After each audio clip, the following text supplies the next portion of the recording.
ሰላም ጤና ይስጥልን ተመልካቾቻችን እንዴት አላችሁ? ከኢትዮጵያ ቴሌቪዥን የዳጉ ፕሮግራማችን እንሆ ተጀምሯል።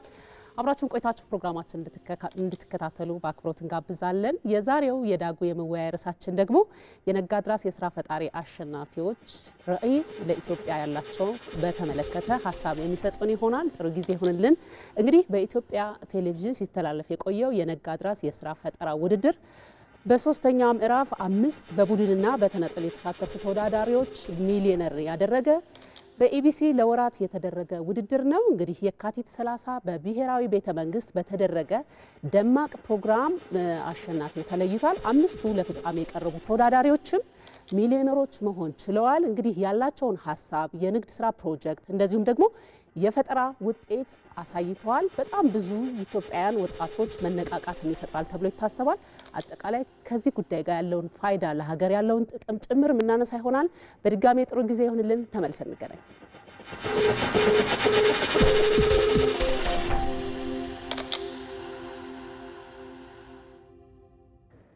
ተመልሰናል ተመልካቾቻችን። እንግዲህ ለዚህ ፕሮግራም እንግዳ ያደረግናቸው አሸናፊዎች ናቸው። አብርሃም እሸቱ የነጋድራስ የኢትዮጵያ ንግድ ባንክ የስራ ፈጠራ ውድድር አሸናፊ፣ እንደዚሁም አብዱ ሰለሞን የነጋድራስ የኢትዮጵያ ንግድ ባንክ የስራ ፈጠራ ውድድር አሸናፊ፣ የደስደስ ተስፋ የፕሮግራሙ አዘጋጅ፣ ሀብቱ ግርማ እንደዚሁ የፕሮግራሙ አዘጋጅ ናቸው። ከነሱ ጋር ነው ቆይታ ማደርገው። እንግዶቼ ስለመጣችሁ በጣም አድርጌ አመሰግናለሁ። እናመሰግናለን። እንኳን ደስ አላችሁ ሁላችሁ። ትልቅ ስራ ትልቅ ስኬት ነው ያደረጋችሁት። ቅናይን ለመስጠት ተቀበለ። መልካም። እናንተ ያው የጉዳዩ ባለቤትም እንደዚሁ ማዘጋጆችም ስለነበራችሁ በስኬቱ ትልቅ ደስታ እንዳላችሁ ስለምረዳም ነው። እናንተ ደግሞ አሸናፊዎች በመሆናችሁ እንኳን ደስ አላችሁ። መልካም። ካሸነፋችሁ በኋላ ከዛች ማግስት ጥፍት ያላችሁበት ምክንያት ምንድን ነው? እንደዛ አይነት ስሜት ታይቷችኋል አይደል? ደርግጣችሁ ነው? የተለየ ነገር አለ? ምንድን ነው? አልጠፋችሁም አይደል? እሺ አላችሁ። በጣም ጥሩ። አይ እንደው የሆነው ነገር በዛው አስደምሯቸው ይሆን እንዴ ብዬ ፈርቼ ነው። ለማንኛውም በድጋሚ እንኳን ደስ ያላችሁ። የተለያዩ ነጥቦች ከዚህ ካነሳነው ርዕሰ ጉዳይ ላይ ማነሳ ይሆናል። እመለሳለሁ። ወደ አዘጋጆቹ ልምጣ።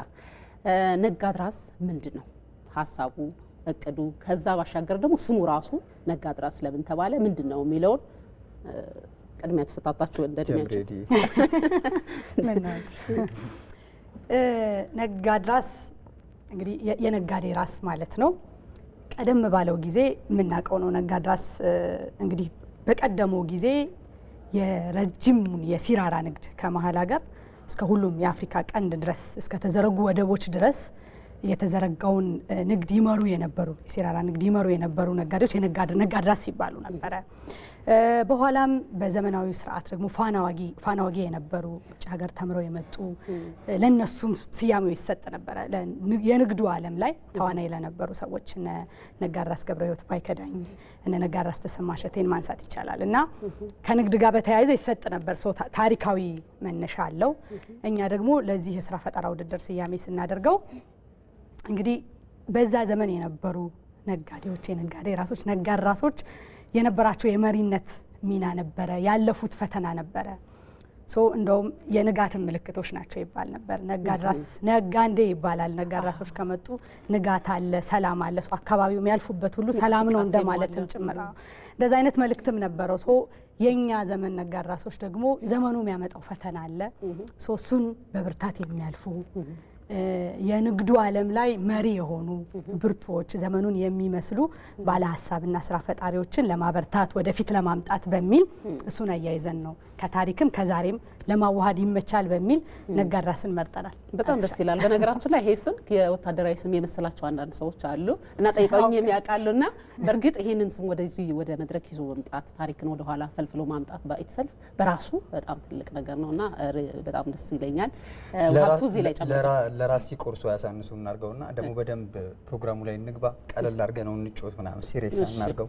አሪፍ ነገር ነው የዲ ያነሳችው። እንደምታውቂው በኢትዮጵያ ባህል ውስጥ በስያሜ በክህሎት በምሳሌዎች በጣም ብዙ እሴቶች አሉ እና አንደኛው ትልቁ እሴት የነጋድራስ እሴት ነው እና ኢትዮጵያን የመሰለ ሀገር ደግሞ ባህሉ ፖለቲካው በደንብ ከታየ ደግሞ የታይም ዴፕስ ሂስቶሪካል ዴፕስ የሚባል አለው። ሶ ወደ ኢትዮጵያ ማህፀን ወደ ኢትዮጵያ ሆድ መሄድ በጣም ራስን ለማወቅ እድል ይሰጣል ተብሎ ይታሰባል። ነጋድራስን ለምሳሌ እኔ እንዳዘጋጅ ከዛ ደግሞ በፊት ላይ ደግሞ ጓደኞቼ ሲያዘጋጁት ነው በጣም የምወደው ነገር በጣም ትልቁ ምርጡ ኤሌመንት ስሙ ነው ብዬ አስባለሁ። ወርቅ የሆነ ስም ነው ያለው የምር ማለት ነው። ለራስ ሲቆርሱ ለነጋድራስ ሲቆርሱ አሳንሱ ነው። በእርግጥ ግን ትልቅም ነገር ነው። ቁንጅናው ምንድነው ብዬ አምናለሁኝ። ወደ ታሪክ ሆድ ውስጥ ይመልስሻል ማለት ነው። ወደ ኢትዮጵያ የጊዜ ማህፀን ውስጥ ይመልስሻል ማለት ነው። ስለዚህ የዲ ያነሳቸው ሀሳቦች አሉ። እነዚህ ሀሳቦች ምን እድል ይሰጣሉ ነው። በንግድ ውስጥ ነው ሀገሩ አንደኛው ተሰርቶ የሚያውቀው ማለት ነው። ንግድ ደግሞ አንደኛው ባህል በሌላኛው ባህል ውስጥ እየገባ እየተሻገረ አንደኛው እቃ ሌላኛው እቃ ላይ እየደረሰ ከዛ ደረቅ ከሆነው መሬት ወደ ውሃው እየደረሰ ከአንድ ሀገር ወደ ሌላው እየተጓዘ ነው ትልቅ ነገር ሲሰሩ የሚያውቁት ማለት ነው። ሶ እነዛ ፓስፋይንደርስ የሚባሉት መንገድ መሪዎች የነበሩት ሰዎች በታሪክ ውስጥ ለዛሬ ላይ ለኛ ህይወት እኛ ላለንበት ዘመን እኛ ላለንበት ጊዜ አዲስ ብርሃን ይሰጡናል ማለት ነው። ሶ ብርሃኑን የተዋስ ነው እውነቱን የተዋስ ነው ከሩቅ አይደለም ከጃፓን አይደለም የተዋስ ነው ኦር ከቻይና አይደለም የተዋስ ነው ኦር ከፖርቱጋል አይደለም የተዋስ ነው ከአባት ከእናቶቻችን የተዋስ ነው ማለት ነው።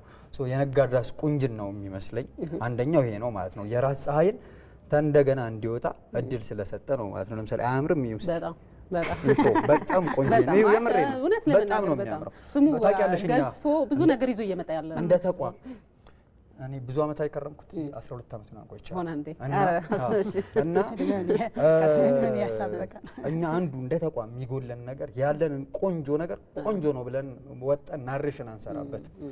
ከዛ ሰነፍ የሆኑት ከዛ ከኋላ የሆኑት ሰዎች ግን ድፍረት የበለጠ ስላላቸው ጥሩ ነው ብለው ይናገራሉ ማለት ነው። ነጋድራስ አንድ ካለን ምርጥ ወርቅ ነገር ለሀገር ብሔራዊ ጣቢያ አይደለን ከዛ ማበርከት የሚጠበቅብን ነገር ከዚህ በላይ ነው። ከነጋድራስ በላይ ነው። ከሰራነው በላይ ያልሰራነው የበለጠ የሚቆጨን ማለት ነው የሚያበረታንም ጭምር።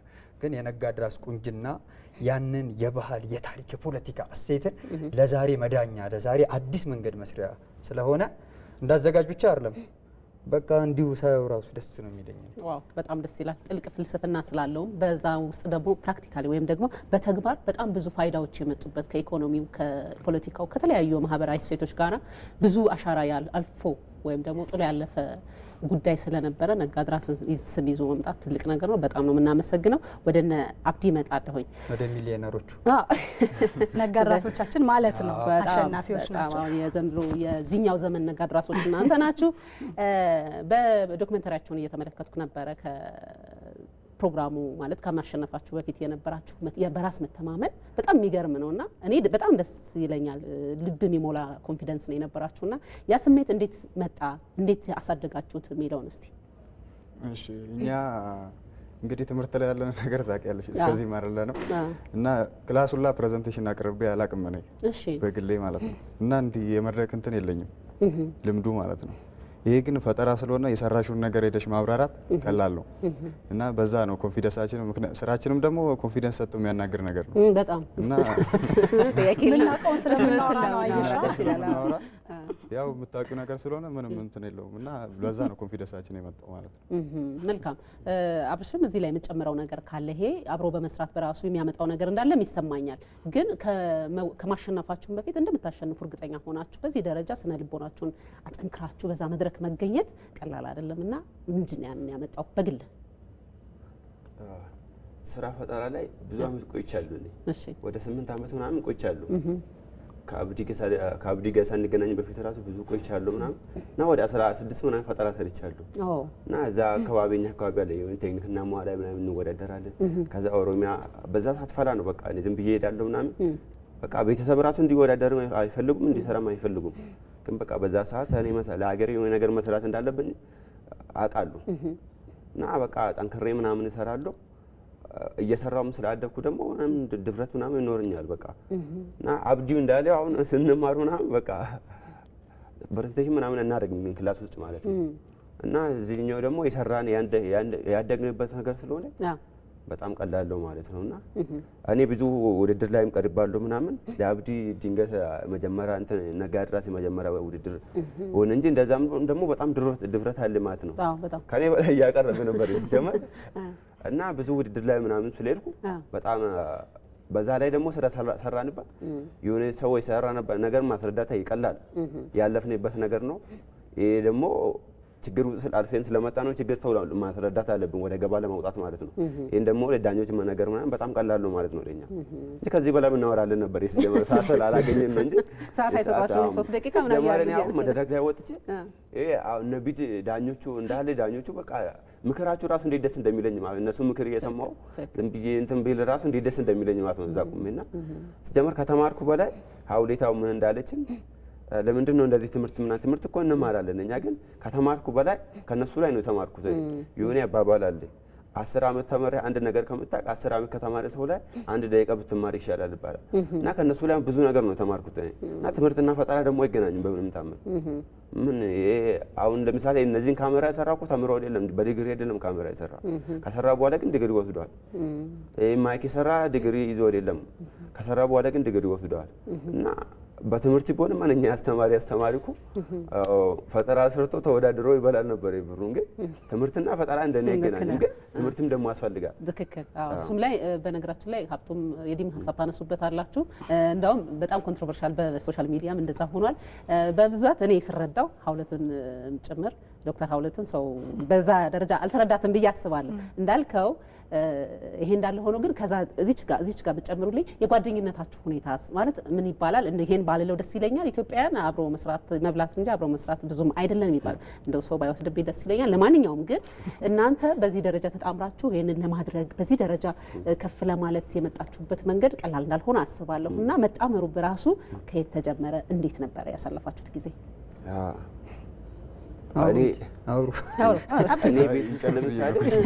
እኔ ቤት ውስጥ የኔ ታላቅ አለኝ። እሺ በቃ ቤት ውስጥ አንወጣም ምናምን በቃ ቤተሰባችን ጓዳሉ ምናምን አንወጣም እንደ የትኛው ለምሳሌ አብዲ አሁን ባክግራውንድ ውስጥ ነገረኝ ምናምን ካሲ እየተጫወተ ምናምን ነው ያደገው። እሺ ካሲ ይጫወታል ምናምን እኔ እሱ ምናምን ጋር አልደረስኩም ለቤተሰብ እሱ ነፃ ነበረ ባንዛሩ ለምን የሚቀርበው ሲደርስ ጀመር ከተማ ውስጥ ማለት ነው።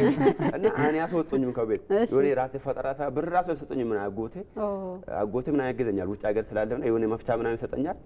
እኔ እንደዛ ነበር የቀጠልኩና መጀመሪያ መኪና ሲሰራ በቃ ብር ጠየቁ ቤተሰብ ምናምን አንሰጥም ምናምን አሉ። ሲጀመር አይሰራ የማይሰራ ነገር ነው እንዴት የማይሰራ ነገር ትሞክራለህ? በዛ ደግሞ ኤሌክትሪክ መኪና ሲጀመር አይተኝ ራሱና እንዴት ትሞክራለህ እንኳ እያሉብኝ ምናምን ከዛ የማስራት በቃ የራሴን መንገድ መፈለግ ጀመርኩና ወጣሁ። ሲጀመር ከቤት ወጥቼ ራሱ አላውቅም ነበርና እዛ እኛ በር ላይ የሆነ ሳይክል ቤት ምናምን ከፈትኩ ማሰራት ጀመርኩ ምናምን ከዛ እዛም የተወሰነ ብር ሰብስቤ አስፋልት ላይ ሲር ምናምን ሰራው እዛ ማግኝቼ ምናምን መጀመሪያ መኪና ሰራው ማለት ነውና ከአብዲ ጋር ተጨነኛ ክላስ ሳይክል ቤት ገራጅ ምናምን አለኝ እና ተዋወቅን 5 6 ዓመት 7 ዓመት ሆኗል ከሱ ጋር ተዋወቅኩ ማለት ነው። እና ከሱ ጋር መስራት ጀመርኩ። መጀመሪያ ብቻዬን ነበርኩ። እሱን ካገኘሁት በኋላ ደግሞ በጣም በቃ አንድ ሰውና ሁለት ሰው የሚሰራ ነገር ይለያያል። በቃ እንደዛው ጠንካራ እያለን መጣን እዚህ ደርሰናል። አሁን ደግሞ እግዚአብሔር ካለ ለሀገራችን ሰው ለአፍሪካ እንሰራለን። መጣመራችሁ የጨመረላችሁ ነገር አለ? አዎ ብዙ እዚህ አንደርስም ነበር ባንጣመር አይደለ? ንገረኝ። አይ እኔ አሁን የኳስ ፍቅር ነበር የነበረኝ። ከፈጠራ ይልቅ ወደ ኳስ ነው ማለት ነው። ልትሆን ትችል ነበር በተጫዋች እሺ ሀገራችን ጉዳይ ጥሩ ነው። እሱም ግን ያው ፈጠራ መሆኑ ደግሞ ለብዙ ኢትዮጵያውያን ፋይዳ ስለሚኖረው እኛ ይሄኛውን ወደነዋል። እሺ ፈጠራ አለ ግን ያው ወደዛ ነበር ማደለው ከሱ ጋር እስክንገናኝ ማለት ነው። ከሱ ጋር ከተገናኘን በኋላ ግን ያው ኳሱ እንደማያስፈልግ አወኩኝ። በቃ አይሆንም፣ እዚህ ባለንበት ሁኔታ አይሆንም፣ አይታደግም በኳሱ። 9ኛ ክላስ ተገናኘ። ሳይክል ጋራጅ ነበረው እሱ ሳይክል ነበር አብረን የምንሰራው እዛ ጋራጅ ውስጥ ትንሽ መጠገን ማለት ነው። ሳይክሎችን የተበላሹ ምናምን መጠገን እንሸጣለን፣ እናከራያለን ምናምን ሳይክል ማለት ነው። ከዛ የሆነች ፕሮጀክት ነበረች የመኪና እሷን መስራት ጀመርን። የመጀመሪያ መኪና ሰራን። ከዛ ራሳችን እዛው ከተማ ውስጥ መስራት ጀመርን። ጃለኔ የተባለችው መኪና ናት። ጃለኔ በሷ መስራት ምን ማለት ነው? ጃለኔ ወደድናት ወይ እንወዳታለን። እሺ ከሰራችኋት በኋላ ነው ስሟን አንተ ነው ያወጣው? ስሙን እሱ ነው። በጣም ነው የወደድካት? አዎ በጣም እሷን መኪና ስትሰራ ማለት ነው ቤተሰብ ምናምን አቁፍ ሲጀመር ውጭ ላይ መጀመሪያ እንዴት እንደወጣው ታውቃላችሁ ከቤት እንደምወጣ አይፈልጉም ምናምን ነበር ሲጀመር እና ሳይክል አለኝ ሳይክሉን ደግሞ ለማሰራት ብር አስፈልገኝ በላሻል ሰርቪስ ይፈልጋል ሳይክል ለወር 3 ወር ምናምን ብር አይሰጡኝም ሲጀመር ፋዘር ምናምን ነጋዴ ስለሆነ ብር ወዳ አይሰጡኝም ምናምን በቃ ደግሞ በነገር ላይ በፋሚሊዎች ለምን እንደዚህ እንደሚያደርጉ እንረዳቸዋለን ምክንያቱም ያው ገንዘብ ካገኙ የሚል ፍርሃት አንድ እሱ ነው ሁለት ሴት ይደርሳል የሚልም ስሜት ሊኖር ይችላልና ትክክል እሺ እና ከነሱ ላይ ብዙ ነገር ነው ተማርኩ አሁንስ የሆነ ካቢኔ ነገር ምናምን ቦን እንደዛው በቃ ወደ ትምህርት ነበር የኔንም መራኝ ነጋዴ ሲሆን እኔ እኮ እንትን ነው አልኩት አሁን ነጋዴ ሲሆን ግን በቃ የሆነ እሱ ማታ ምናምን የሆነ አየር ዞና ሲቆጥር አሉ እኔ መች ነው ቆጥሮ ምናምን ብዬ ወደዛ አስባለሁ ማለት ነው እና ብር አይሰጡንም ምናምን ነበር እንደምንማር ነው የሚፈልጉ እና ከዛ ሳይክል ማሰራበት ብር ራሱ የለኝም መፍታ ምናምን ደግሞ አለኝ አጎቴ ምናምን ሰፖርት ያደርገኛሉ መፍታ ምናምን ይሰጠኛሉ ከውጭ ምናምን ይመጣል ሲመጡ ምናምን መፍታ ይዘው ይመጣሉ የሚሰራበት ነገር ከዛ ራሴን መስራት በታትኜ መስራት አለመርኩ ከዛ ለምን ለሰው አልሰራ ምናምን ብዬ ገራጅ የለም አንድ ገራጅ ብቻ ነበር ይፍቺ ሰላልኛ ያለ ሳይክል ገራጅ የራሴን ከፈትኩ እዛ በር ላይ ጃለኔ ሳንሰራ በፊት ኦኬ እሺ ስጀመረኝ ሳይክል መስራት ምናምን አልፈለኩም ነበር ፈጠራ ላይ ነው ያደኩትና ብር ፈልጌ ነው ኢንካም የለም መኪናውን ለመስራት እና አሁን ብሩን እንዴት ነው ማገኘው ምናምን ብዬ በነገራችን ላይ ወደዛ እንድገባ ያደረገኝ አያቴ ነበር በጣም ትልቅ ሰው ፋዘር ነበሩ በጣም እሱም ነጋዴ ነው ምናምን ያልሰራ ነገር የለም ስጀመርና እዛ ሰላሌ ከኛ ጋር ተነስቶ እንትን ሄዳሉ ወደ ባሌ ዶ ምናምን ነው ክረምት መሬት ያርሳሉ ክረምት ከወጣ በኋላ ደግሞ ወደ ባሌ ሄዶ ነግዶ ምናምን ይመጣሉ ከዛ እንዴት ነው ወደ ባሌ የምትሄዱ ምናምን ብዬ ያማከራሉ ቀን አንዳንድ ቀን ስናወራ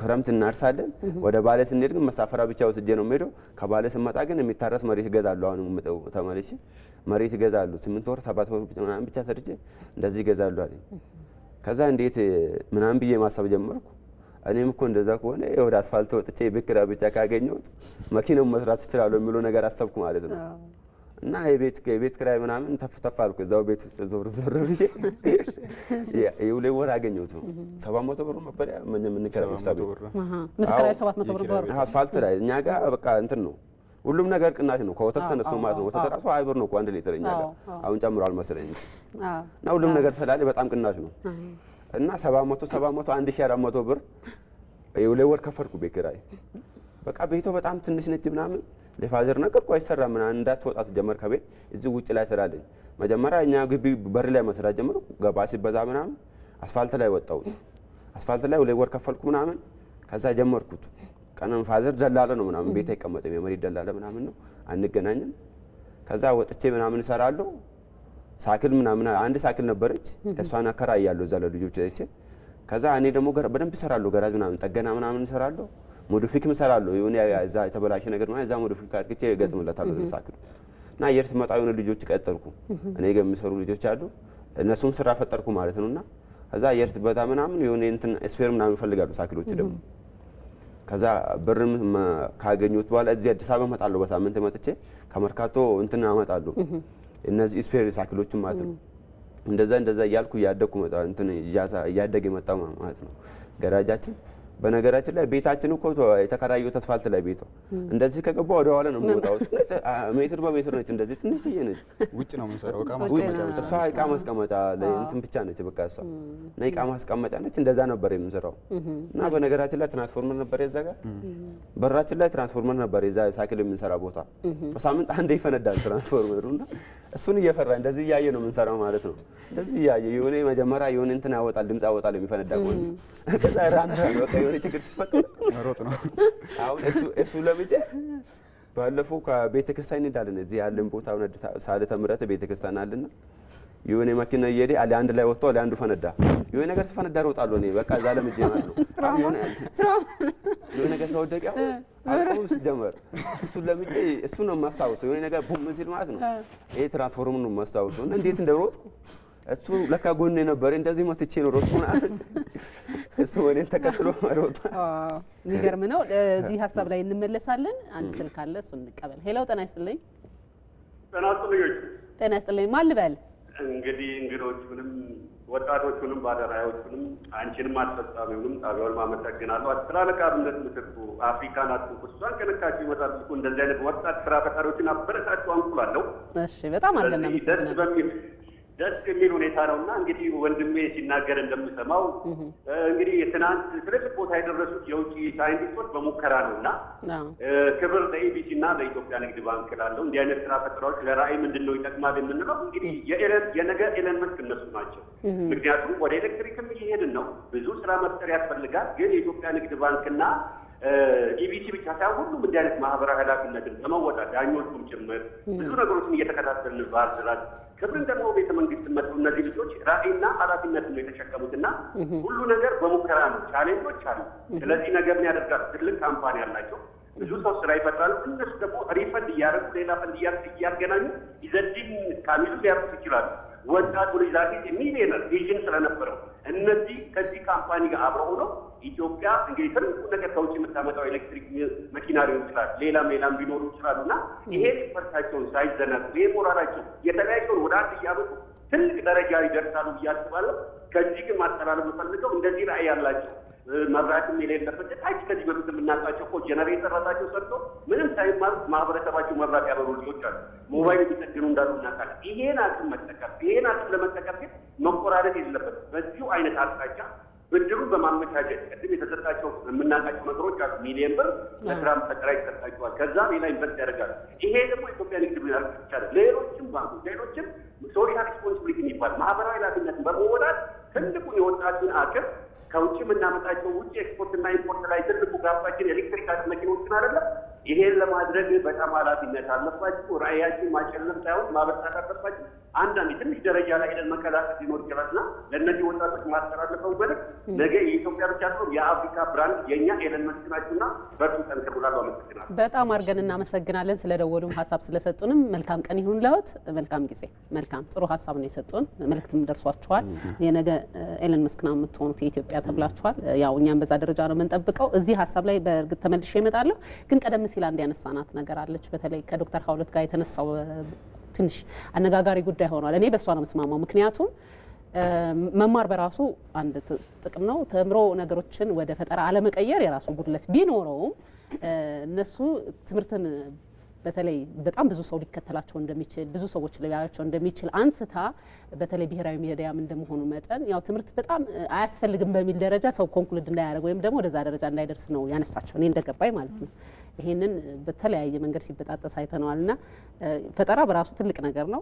ማንም ሰው ሊፈጥር ይችላል። በተለይ ክህሎቱ ታለንቱ ያለው ሰው ደግሞ መማር ደግሞ ለፈጠራ እገዛ ያደርጋል። ትልቅ ነገር ነውና ከዛ ጋር እያይዛችሁ የምታነሱት ነገር ምንድን ነው ያለው? የዲስቲያን ምንድን ነው ሀሳቡ? ያው እንግዲህ ዘመኑን የምታውቂው ነው። የሆነ ነገር በወጨቅ ተደርጎ እንዲህ የዘመኑ አንዱ ቀለም ስለሆነ ያን ያህል መሰረታዊ ነገሩን ይዞ ሄዷል ብዬ አላስብም። ግን የዶክተር ሀውለትም የእነሱም ለየብቻው አንደርስታንድ መደረግ አለበት ብዬ አምናለሁ። የእነሱም ሀሳብ ያሉበት መንገድ ስህተት የለውም፣ የሀውለትም ስህተት የለውም ብዬ ነው ማምነው። እኔ የልጆቹ ሀሳብ ምንድን ነው? የዩኒቨርሲቲ መግቢያ ውጤት አምጥተዋል። ግን ዩኒቨርሲቲ ከምንገባ በክህሎት ብንበረታ ይሻላል ብለው መረጡ። ይሄ ምርጫ ነው። የከፍተኛ ትምህርት በጣም አስፈላጊ ነው። ይሄ እሱን ማጣጣልም ማተናነስ ምናምን አያስፈልግም። የእነሱም ሀሳብ እሱ አይደለም እኔ እስከሚገባኝ ድረስ። ዶክተር ሀውለትም ኮንሰርኗ ለምሳሌ አንፈልግም አንገባም አይነት ነገር ስትሉ ከዚህ በኋላ ወደፊት እየመጣችሁ ነው፣ ብዙ የሚከተላችሁ የሚሰማችሁ ሰዎች አሉ። ሶ ዩኒቨርሲቲ መግባት ከፍተኛ ትምህርት መግባት እንደ መባከን መቆጠር የለበትም። ጊዜ እንደ ዝም ብሎ እንደ ማይረባ መቆጠር የለበትም። ሶ እሱ ፕሮቴክት መደረግ አለበት ነው። የዩኒቨርሲቲ አስተማሪ ናት እንደምታውቂው፣ የአካዳሚሻን ነች። በጣም ትክክለኛ ሀሳብ ነው ያነሳችሁ። ሶ የማጣጣል መልእክት እንዳይኖረው ነው እንጂ የእነሱን ምርጫ ሁሉም ሰው ከፍተኛ ትምህርት ዓለም ላይ ምን ያህል ፐርሰንት ነው የከፍተኛ ትምህርትን ጆይን የሚያደርግ ብለሽ ብትጠይቂ በቁጥር መጠነኛ በጣም ጥቂት ነው። እዚህ ሀገር ደግሞ ያስፈልጋል። እኛ ሀገር እንደምታውቂው በጣም ብዙ ችግር አለ። ባለ እጅ ጎድለናል። ለምሳሌ የቴክኒካል ብዙ ጊዜ የተባለው ትምህርታችንን ራሱ ተሶኮል ዘመናዊ ትምህርት በጣም ብዙ ጥያቄ ያለበት ውስብስብ ነው። እሱን ከጀመርንበት ጊዜ ጀምሮ ዛሬም ድረስ ብዙ ያልመለስናቸው ጉዳዮች አሉ። ለምሳሌ የኢትዮጵያ ዘመናዊ ትምህርት ዓላማው ምንድን ነው ብለሽ ብትጠይቂ ጥርት ያለ ምላሽ አለው ወይ የሚለው ጥያቄ ድሮ ከዘመናት በፊትና ጓለ ገብረ ዮሐንስ የሚያነሱት የሚከራከሩበት ምናምን ጉዳይ ነው። ልጆቻችንን ሃይ ስኩል ስናስተምር ዩኒቨርሲቲ ሲገቡ ምንድን ነው ማግኘት የምንፈልገው? ጥርት ያለ ዓላማ አለን ወይ? ዘይቤ ይሉታል እሳቸው። የትምህርት ዘይቤያችን ምንድን ነው? እሱ ሁልጊዜም ያንም የሚጠየቅ ነው። ዛሬ ምላሽ ያለው አይመስለኝም። ለወደፊትም እየተጠየቀ የሚቀጥል ነገር ይመስለኛል።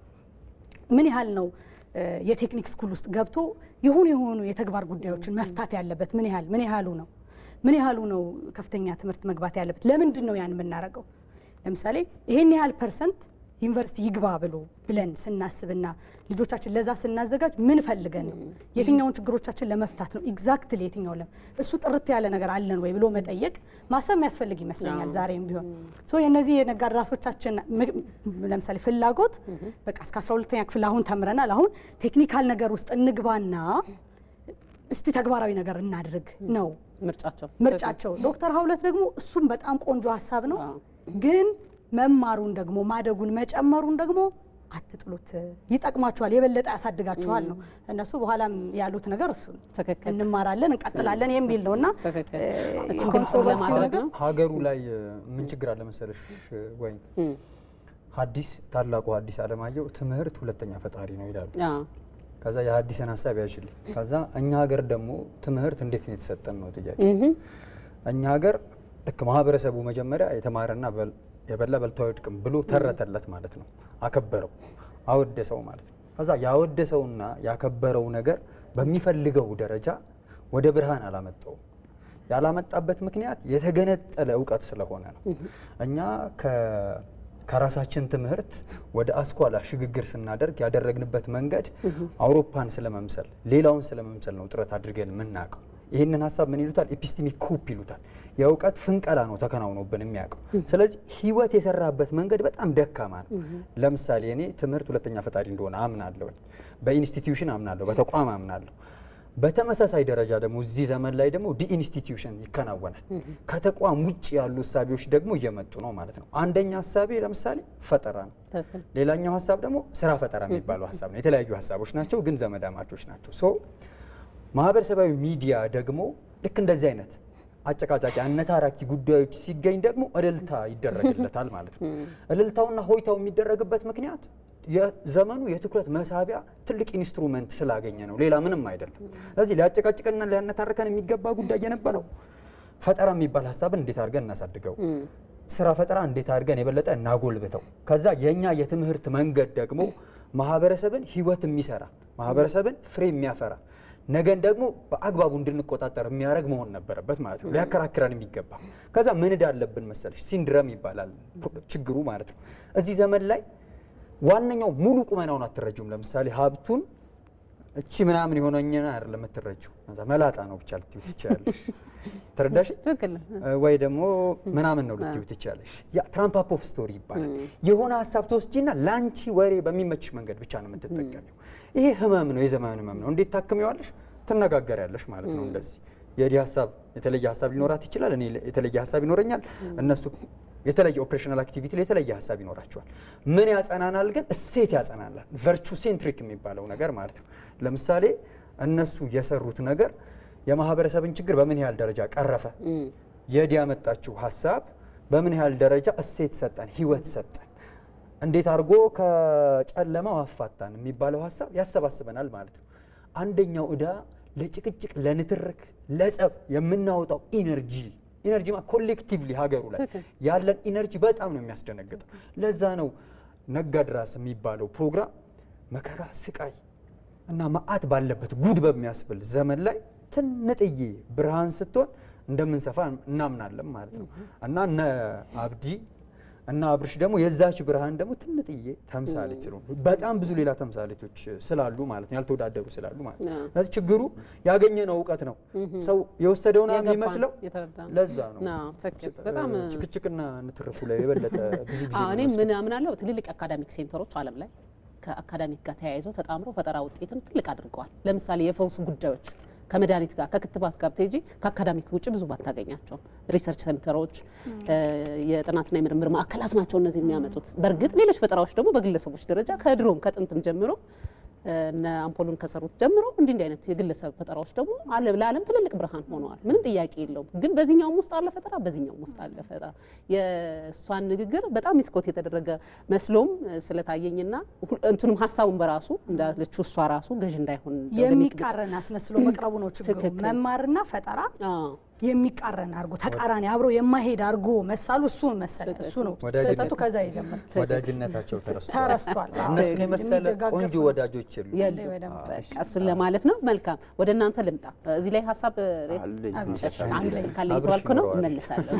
ሄሎ ጤና ይስጥልኝ። ጤና ይስጥልኝ። ደህና ነን። ማን ልበል? ልማት ተሾመ። እሺ አቶ ልማት ተሾመ ስለደወሉልን በጣም አድርገን እናመሰግናለን። እንግዲህ እየተመለከቱት ነው ፕሮግራማችንን ብለን እናስባለን። ያለውትን ሀሳብ መግለጽ ይችላሉ። መጀመሪያ ጊዜ ዳኩ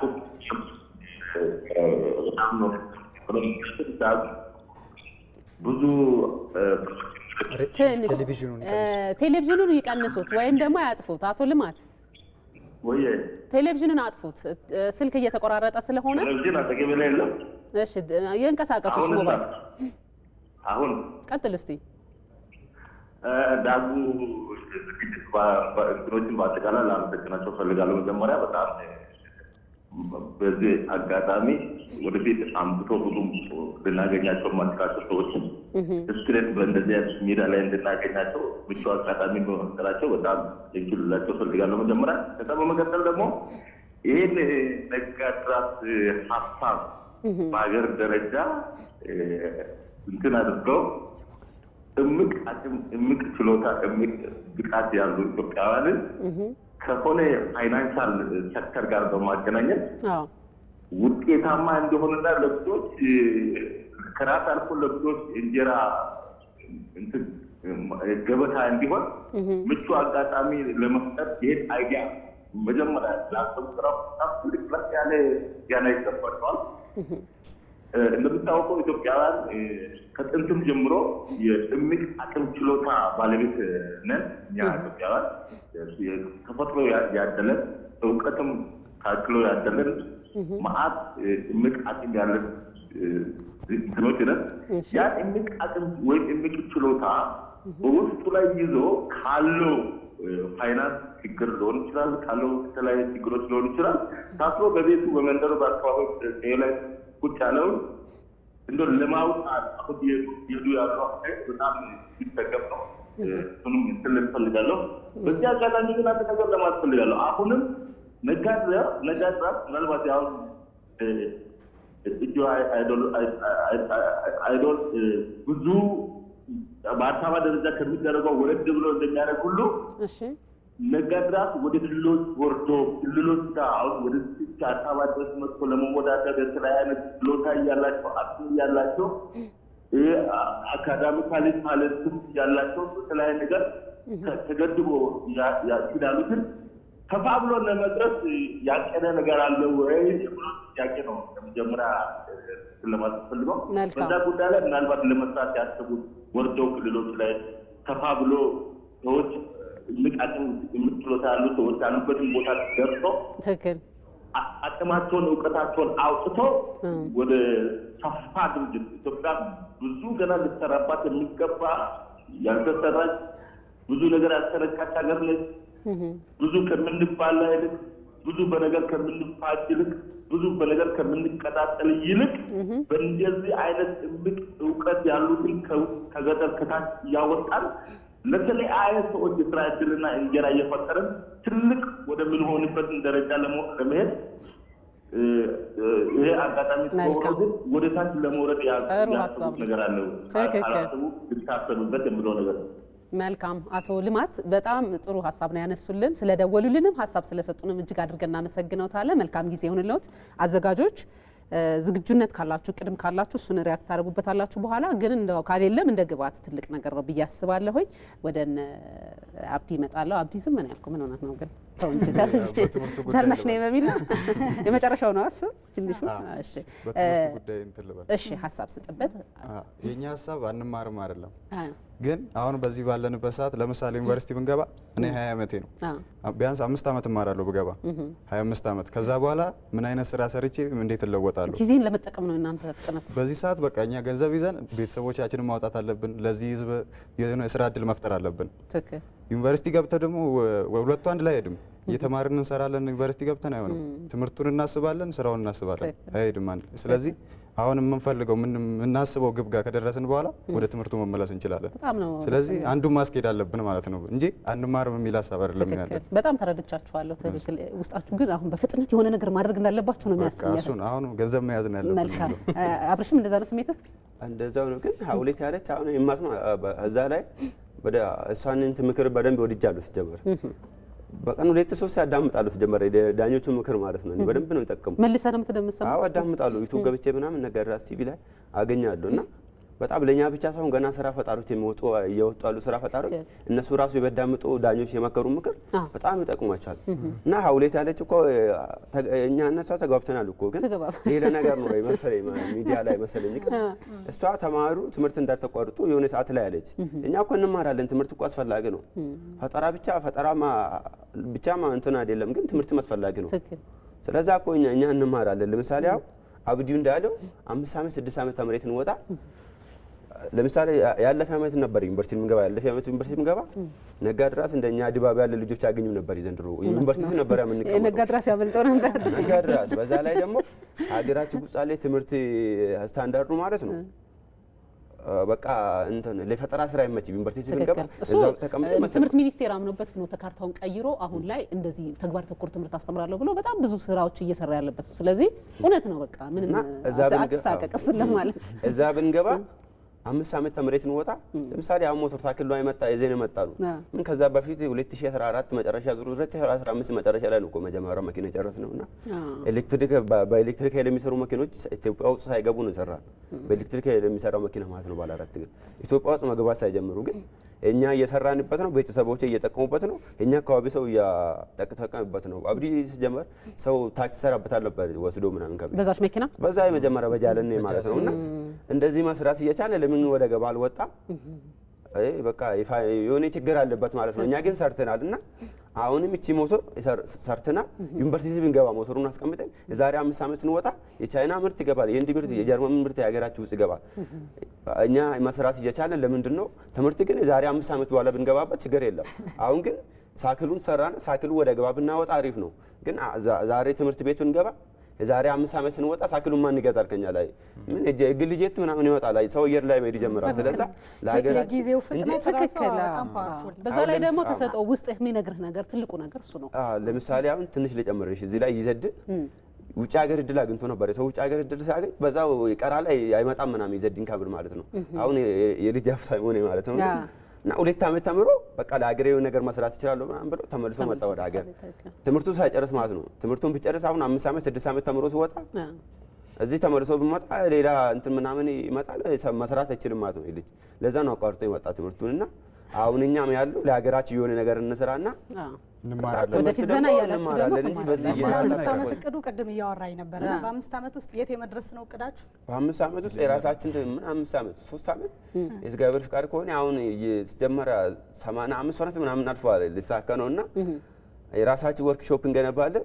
በትንሽዬ ወደ ስራ ብንገባው ወደ 80 ሰው ምናምን ስራ እድል እንፈጥራለን እና 4 ዓመት 5 ዓመት በኋላ ሲጀመር ስራ ፈጣሪዎች የሚወጡ ስራ ፈጣሪዎች እየወጡ ያሉ ስራ ፈጣሪዎች ራሱ ማገዝ እንችላለን ማለት ነው። ሲጀመር እኛ ህልም ትልቁ እሱ ነውና የሀገራችን ችግር መፍታት ነው። የሀገራችን ችግር በትራንስፖርት ችግር ያለው መፍታት ነውና ይሄን ደግሞ እንደምናደርግ እርግጠኛ ነኝ። እግዚአብሔርም ደግሞ ያግዘናል። እሱ ነው እዚህ ያደረሰንና የዳኞች ምክር በዚህ እየተከታተላላችሁ የስራ ፈጠራ ላይ የሚሰሩ ልጆች ነጋድራስ ቲቪ ብላችሁ ሰርች ስታደርጉ ታገኛላችሁ ዩቲዩብ ላይ እና በጣም ይጠቅማችኋል። ሲጀመር መጀመሪያም እንዳልኩት በ2 ደቂቃ በ3 ደቂቃ በስንት ዓመት የማታገኙ ትምህርት መማር ትችላላችሁ ማለት ነው። ከዛ ላይ እና ኖርማል ተራው ተመርቆ የወጣ ሰው ራሱ የነሱ ምክር ብትሰማ ቀጥታ የራሱ ወደ ራሱ ስራ ይገባል ማለት ነው። ከሁለት አንዳችሁ ማን ነበር በ19 ዓመቴ ለሀገሬ ይሄን አደርጋለሁ የሚል ድሪም ወይም ይሄ ህልም የነበረው?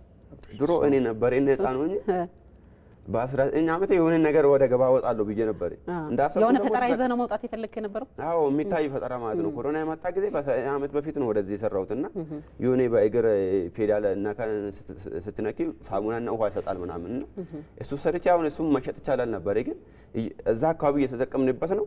ሰራውና ወዴት ሰራሁትና እዛ እኛ ጋር ማንም አይወጣም ምናምን ከቤት ማን ይገዛል ታዲያ? እኛ ጋር ደግሞ እንደዚህ እንትን ነው ትንሽ የወረደች እንትን ከተማ ነች እና ፊቼ እንደ አዲስ አበባ ምናምን ቢሆን ብዙ ሆቴል ምናምን አለ ያዛሉ ምናምን ብዙ ነገር የለም፣ ግብአት ታጣላችሁ። እና ከሰራሁት በኋላ የሚገዛ ሰው ወጣሁትና ምን አደረኩ በቃ ያለን ብር እዛ ላይ ጨረስኩና ምናምን ከዛ ይሄማ አላስቀምጥም ብዬ አለተማረም ቤተክርስቲያን ነበር እኛ ጋር እዛ ነበርና እዛ ወስጄ እዛ ይጠቀሙበት ብዬ ቤተክርስቲያን ውስጥ ገጠምኩት ማለት ነው። እና እየተጠቀሙበት ነው። አሁን እየተጠቀሙበት ነው።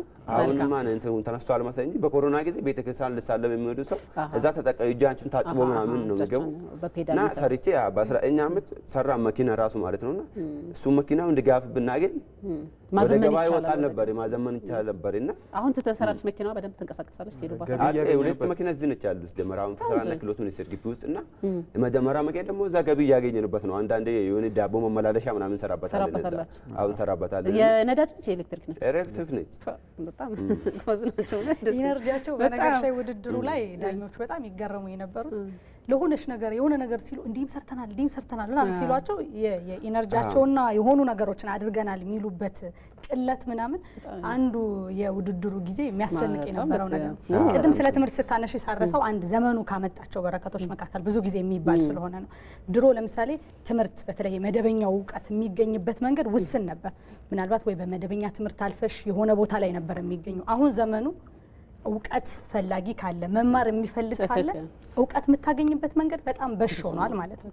እሱን ኮንትሮል አድርገሽ ዲስትራክሽንም አለው በተመሳሳይ እዛም ሊበታትንሽ ይችላል። ግን ጥርት ያለ ዓላማ ካለሽ ግን የሆነን ጉዳይ ለማወቅ አሁን የግድ አንድ ቦታ መሄድ ላይ ጠበቅብሽ ይችላል። ብዙ ቦታ አለው አማራጭ። እሱንም ኮንሲደር ማድረግ ቅድም ላነሳሽ እስማማበታለሁ። እውነትሽን ነው። አንድ ስልክ አለ፣ እሱን ልቀበል። ቻይና ሄዳችሁ ነበረ። የነበራችሁና እዛ የፈጠረላችሁ መነሳሳት ምንድን ነው የሚለውን አፕዴት ትነግረኛለህ?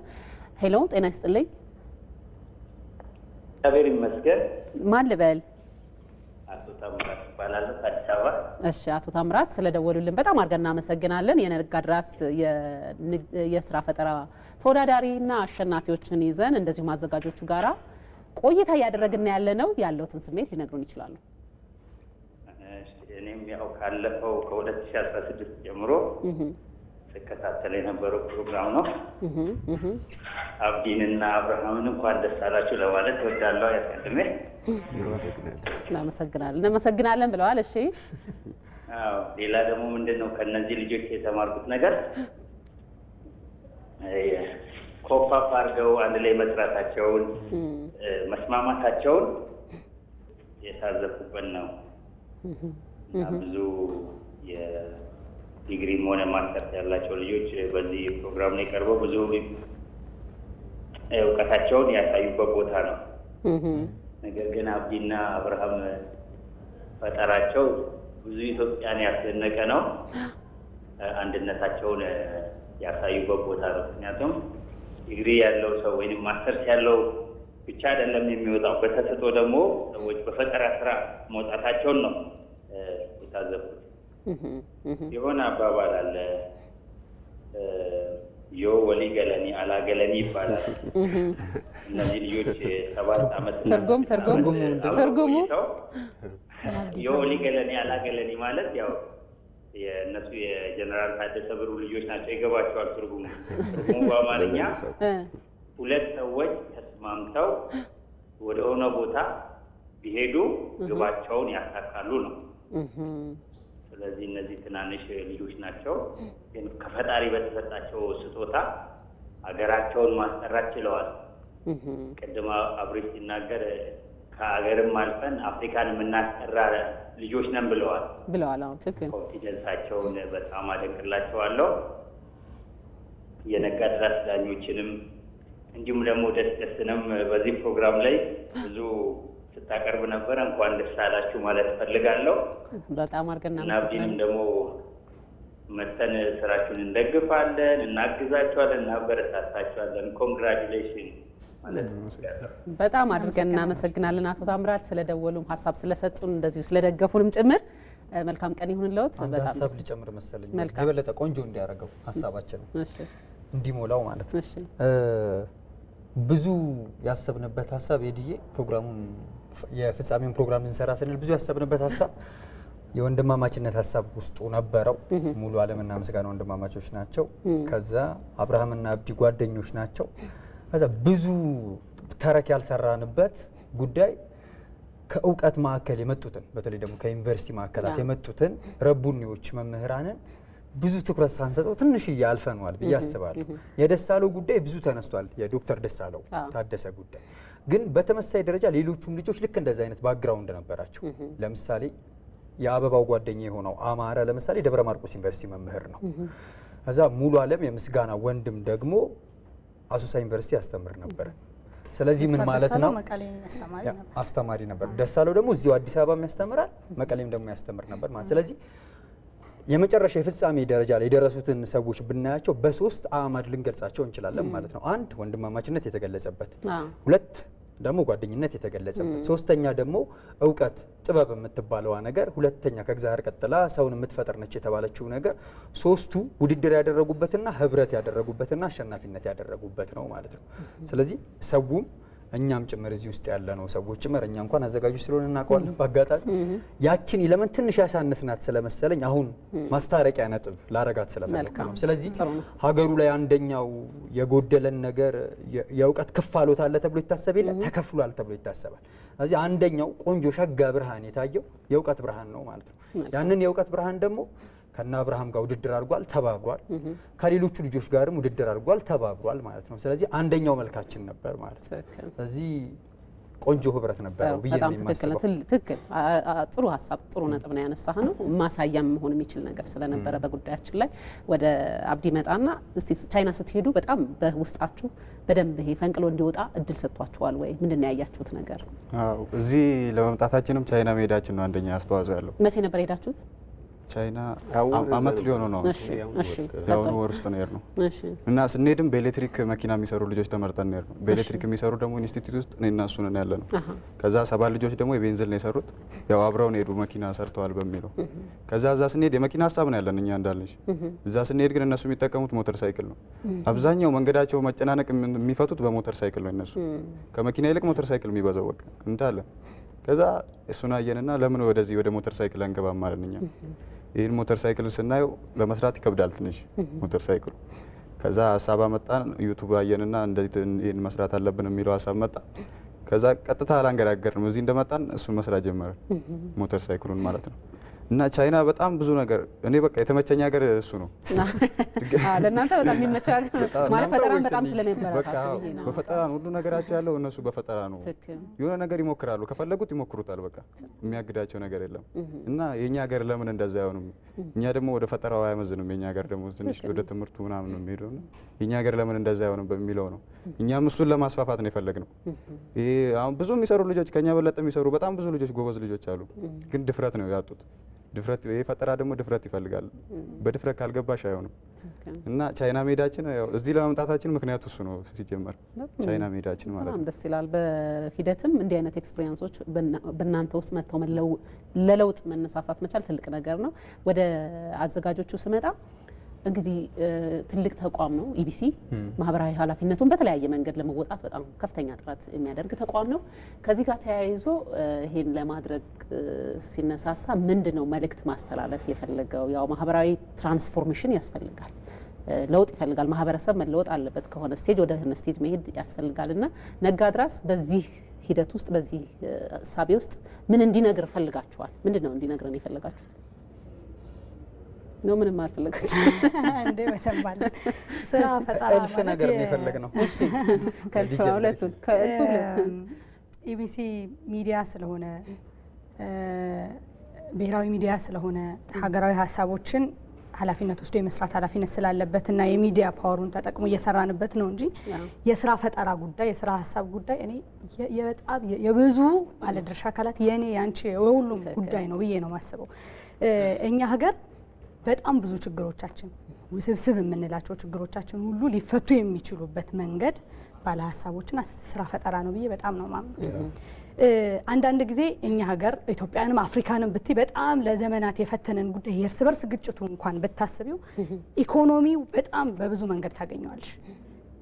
የተነጠለ ምናምን አይደለም። የአለማየሁ ገዳን ጽሁፍ እያነበብኩ ነበረ በአጋጣሚና አፍሪካ ውስጥ ግጭቶች ከሚከሰቱባቸው ምክንያቶች መካከል ተብሎ ከሚከሰቱት ኮመንሊ የምናውቀው ለምሳሌ አፍሪካ ውስጥ ብዙ ግጭት ለፓወር የሚደረግ ነው። ፓወር ለመንጠቅ፣ ፓወር ለማስጠበቅ ምናምን እሱ ብዙ የአፍሪካ ሀገራት ላይ በብዛት የምናየው የግጭት አይነት ነው። ከዛ ውጭ ቀጥሎ ያለው ግን የኢኮኖሚ እንትኑ በጣም ከፍ ያለ ነው ማለት ወይ የተፈጥሮ ሀብት ላይ የተጋነነ ዲፔንደንሲ ወይም ምንድነው መደገፍ መኖር የተፈጥሮ ሀብት ላይ ብቻ ይሄ ያለች አይደል ምናረግ ለምሳሌ የሆነች ነገር ወይ ማዕድን አለች ቀጥታ ወስዶ እሷን መሸጥ ፕሮሰስ ሳይደረግ ማለት ነው። እርሻ ካለሽ ደግሞ እንዳለ ቀጥታ ቡና ለምሳሌ ካለሽ ቡና ነው ረጅም ዓመት እዛው በቃ ሴት ሳትጨምሪ ምን እንደዛ አይነት ባህሪ ካለሽ ግጭት ኮመን ነው። ሌላ ደግሞ የስራ እድል በተለይ ወንዶች እንደውም አንዱ አገላለጽ ትንሽ እንትን አስብሎኝ ነበር። ለምሳሌ የተማረ ድሃ ወንድ ሀገር ውስጥ ከበዛ አደገኛ ነው፣ በጣም አደገኛ ነው። ግጭት፣ ጦርነት ምናምን ሲቪል ዋር ምናምን የማይቀር ነው ምናምን ይላል እና አለው ኮኔክሽን ገባሽ ሶ ለሰላም ለምናምን ሁሉ ብለሽ መተንተን ትችያለሽ የስራ ፈጠራን ኮንትሪቢዩሽን እና ስራ ፈጣሪዎች ብርሃን የሚሆኑት ለሀገሩ አንድም ራሳቸው በሚያገኙት ጥቅም እንደ ዜጋ ለራሳቸው በማደግ ውስጥ የሚፈጥሩት ለመንግስትም ለህዝብም ለራሳቸውም የሚያመጡት ነገር ሁለት የስራ እድል ፈጠራ የሚባለው ነገር በጣም ኢምፖርታንት ነው።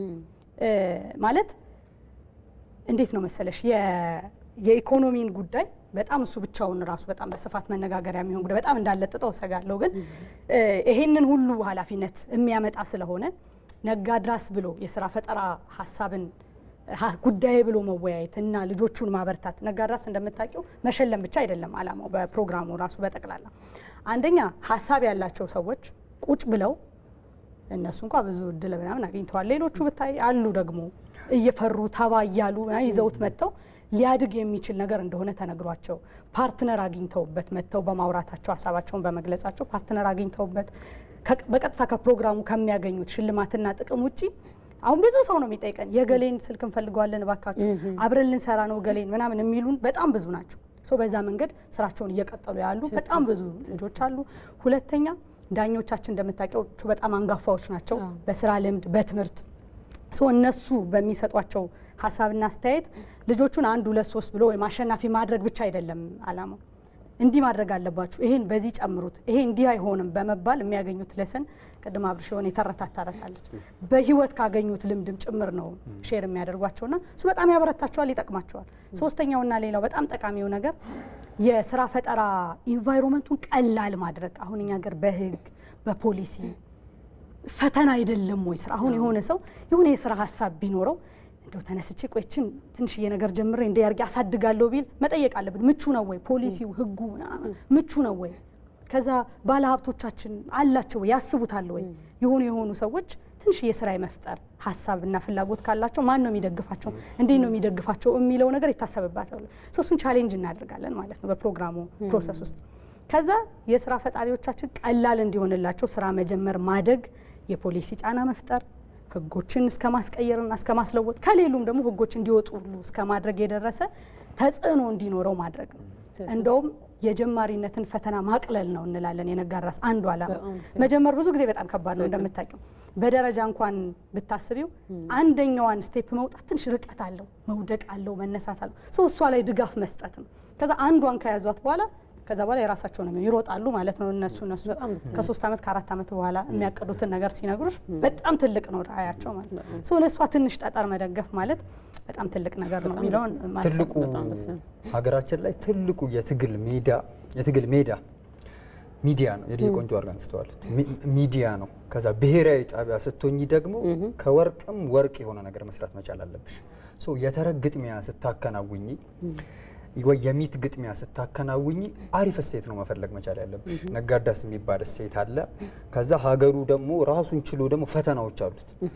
እነዛ ቋንቋዎች እንደዚህ ደዌዎች ምናምን ይሏቸዋል ትልልቆቹ ማለት ነው። ለምሳሌ ኢትዮጵያ ውስጥ ሀገራችን ውስጥ እንደ ባህል የፖለቲካ ባህል ከዛ ማህበረሰባዊ ባህላችን ደካማ የሆኑ እሴቶች አሉት ውስጡ። ለምሳሌ ሰርቶ ከማደር ይልቅ ነጥቆ ማደርን ምርጫ አድርጎ ያውቃል። ለምሳሌ በዛ ምክንያት ከባድ የሆነ የባንዲትሪ ከልቸር ኖሮ ነው ያውቃል። ለምሳሌ ግን በተመሳሳይ ደግሞ የካራቫን ከልቸር አለሽ። ገብቶሻል? የነጋድራስ ደግሞ ከልቸር አለሽ። ከዛ የደቦ ደግሞ ከልቸር አለሽ። ከዛ አዲስ ነገር ሲገኝ ደግሞ በፍጥነት ደግሞ ለመውሰድ ደግሞ ፍቃድ ሲያሳይ ደግሞ አይተሹ ታውቂያለሽ። ከዛ አይሆንምም ሲል አይተሹ ደግሞ ታውቂያለሽ። እንደዚህ የመንታ መልክ ነው ኖሮት የሚያውቀው ማለት ነው። ሶ ነጋድራስ አንደኛው የሚሰጠው ነገር ብዬ የማስበው እኔ ባለኝ እምነት ለአዲስ ነገር መነሳሳትን እድል እንድታገኝ ያደርግልሻል ማለት ነው። አዲስ ነገር ሲባል ለምሳሌ አብርሽና አብዲን አናቃቸው የዛሬ 6 ወር ነው ያወቅናቸው። ስናቃቸው ኤሌክትሪክ ካር የሚባል ሀሳብ ዓለም ላይ የበለጠ በጣም ከመጦዙ በፊት ጭምር ጉዳዩና እሴቱ ነበራቸው ማለት ነው። ስለዚህ ፕሮፐር የሆነ የተረክ ግጥሚያ እንድታከናውኝበት እድል ይሰጥሻል ማለት ነው። ለምሳሌ ሀገራችን ውስጥ የሀሳብ ግጥሚያ አይተሽ ታውቂያለሽ? በጣም ደካማ ነው የሀሳብ ግጥሚያ። የፈጠራ ግጥሚያ ፕሮፐር የሆነ አይተሽ ታውቂያለሽ? አታውቂም። የምን ግጥሚያ ነው ተከናውኖ የሚያውቀው ነው ጥያቄ። የጉልበት ግጥሚያ ነው ተከናውኖ የሚያውቀው። ሶ የጉልበት ግጥሚያውን ማሸነፍ የምንችለው ዶናልድ ሌቪን ምን ይላል?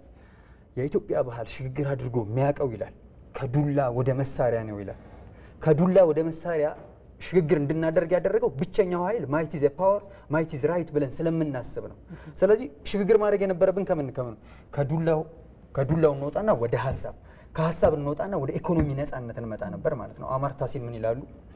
ኢኮኖሚክ ዲተርሚኒዝም አሴ ፍሪደም የሚባል ሀሳብ አላቸው። ለምሳሌ አድዋን የመሰለ ጀብድ የሰራሽው በጉልበት ብቻ አይደለም፣ በብዙ መላን የሰራሽው ስትሰሪ። ግን የኛ ዘመን ላይ የባትል ፊልድ ግጥሚያ አስፈላጊ አይደለም ብለን እናምናለን። ስለዚህ የሚያስፈልገን የምን ግጥሚያ ነው? የሀሳብ ግጥሚያ።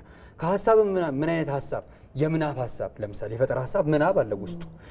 ሌሎቹና ዶክተሮቹ ይዘው የመጡት ደግሞ ኢፒስቲሚክ የሚባል ደግሞ የእውቀት ደግሞ ሀሳብ አለ ውስጡ።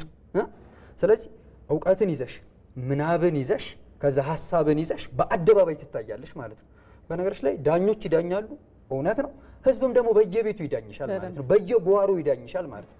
አሻውን እንደዚህ ግጥሚያ ነበር ለምሳሌ አልነበረው። የሀሳብ ነው የነበረው፣ የምናብ ነው የነበረው፣ የፈጠራ ነው የነበረው። ስለዚህ አዲስ ከልቸር ትሰጪዋለሽ ማለት ነው ለሀገሩ ጭምር። ይሄው አለልህ ሀሳብ ሀገር ይወልዳል፣ ሀሳብ ዘመን ይወልዳል። በጎ የሆነ ግጥሚያ አለ። ያ ግጥሚያ ደግሞ ዛሬን ለመስራት ነገን ለመተለም ደግሞ ድል ይሰጣል ትይዋለሽ ማለት ነው። ጉዳዩ የስታርታፕ ፕሮጀክት ብቻ አይደለም። ለምሳሌ ቲንኪንግ ኢን ጋራጅስ የሚባል ሀሳብ አለ።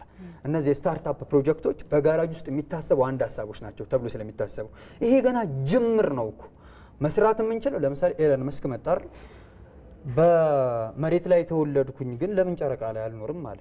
በጣም ቢዩቲፉል ሀሳብ። ይሄው ብሮ እያለ እኮ ነው። አብርሽ ፍሬንድሊ ነው ማውራት የምወደው፣ ኢንፎርማሊ ሲያወራ በጣም ስለምወደው አብርሽ ትናንትና ምን አለ? በ19 ዓመቴ ነበረ ለሀገሬ አሪፍ አበርክቶ ማድረግ የምፈልገው አለ። ከዛ ራሴን ጠየቅኩት፣ ምን ነበር ማድረግ በ19 ዓመቴ ምናምን አልኩኝ። እዛ ግቢ ነበርኩኝ ምናምን።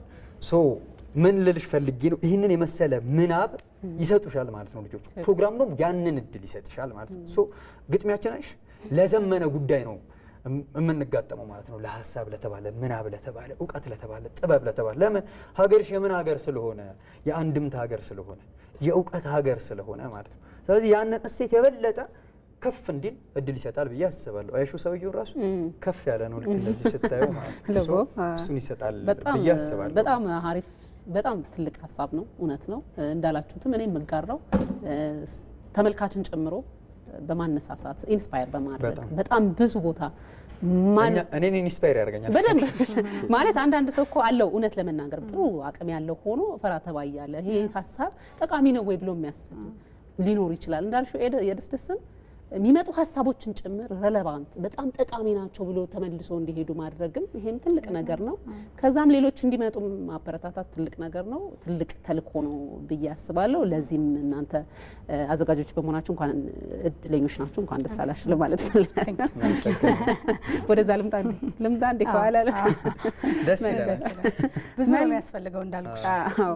መልካም። ወደ አሸናፊዎቹ ስመጣ እንግዲህ ብዙ ነገሮች አንስተናል። ትልልቅ ነገሮች ናቸው ያሉት በውስጣችሁ፣ እውነትም ደግሞ በተግባርም አሳይታችሁናል። የነገዋ ኢትዮጵያችሁ እንዴት ብትሆን ደስ ይላችኋል?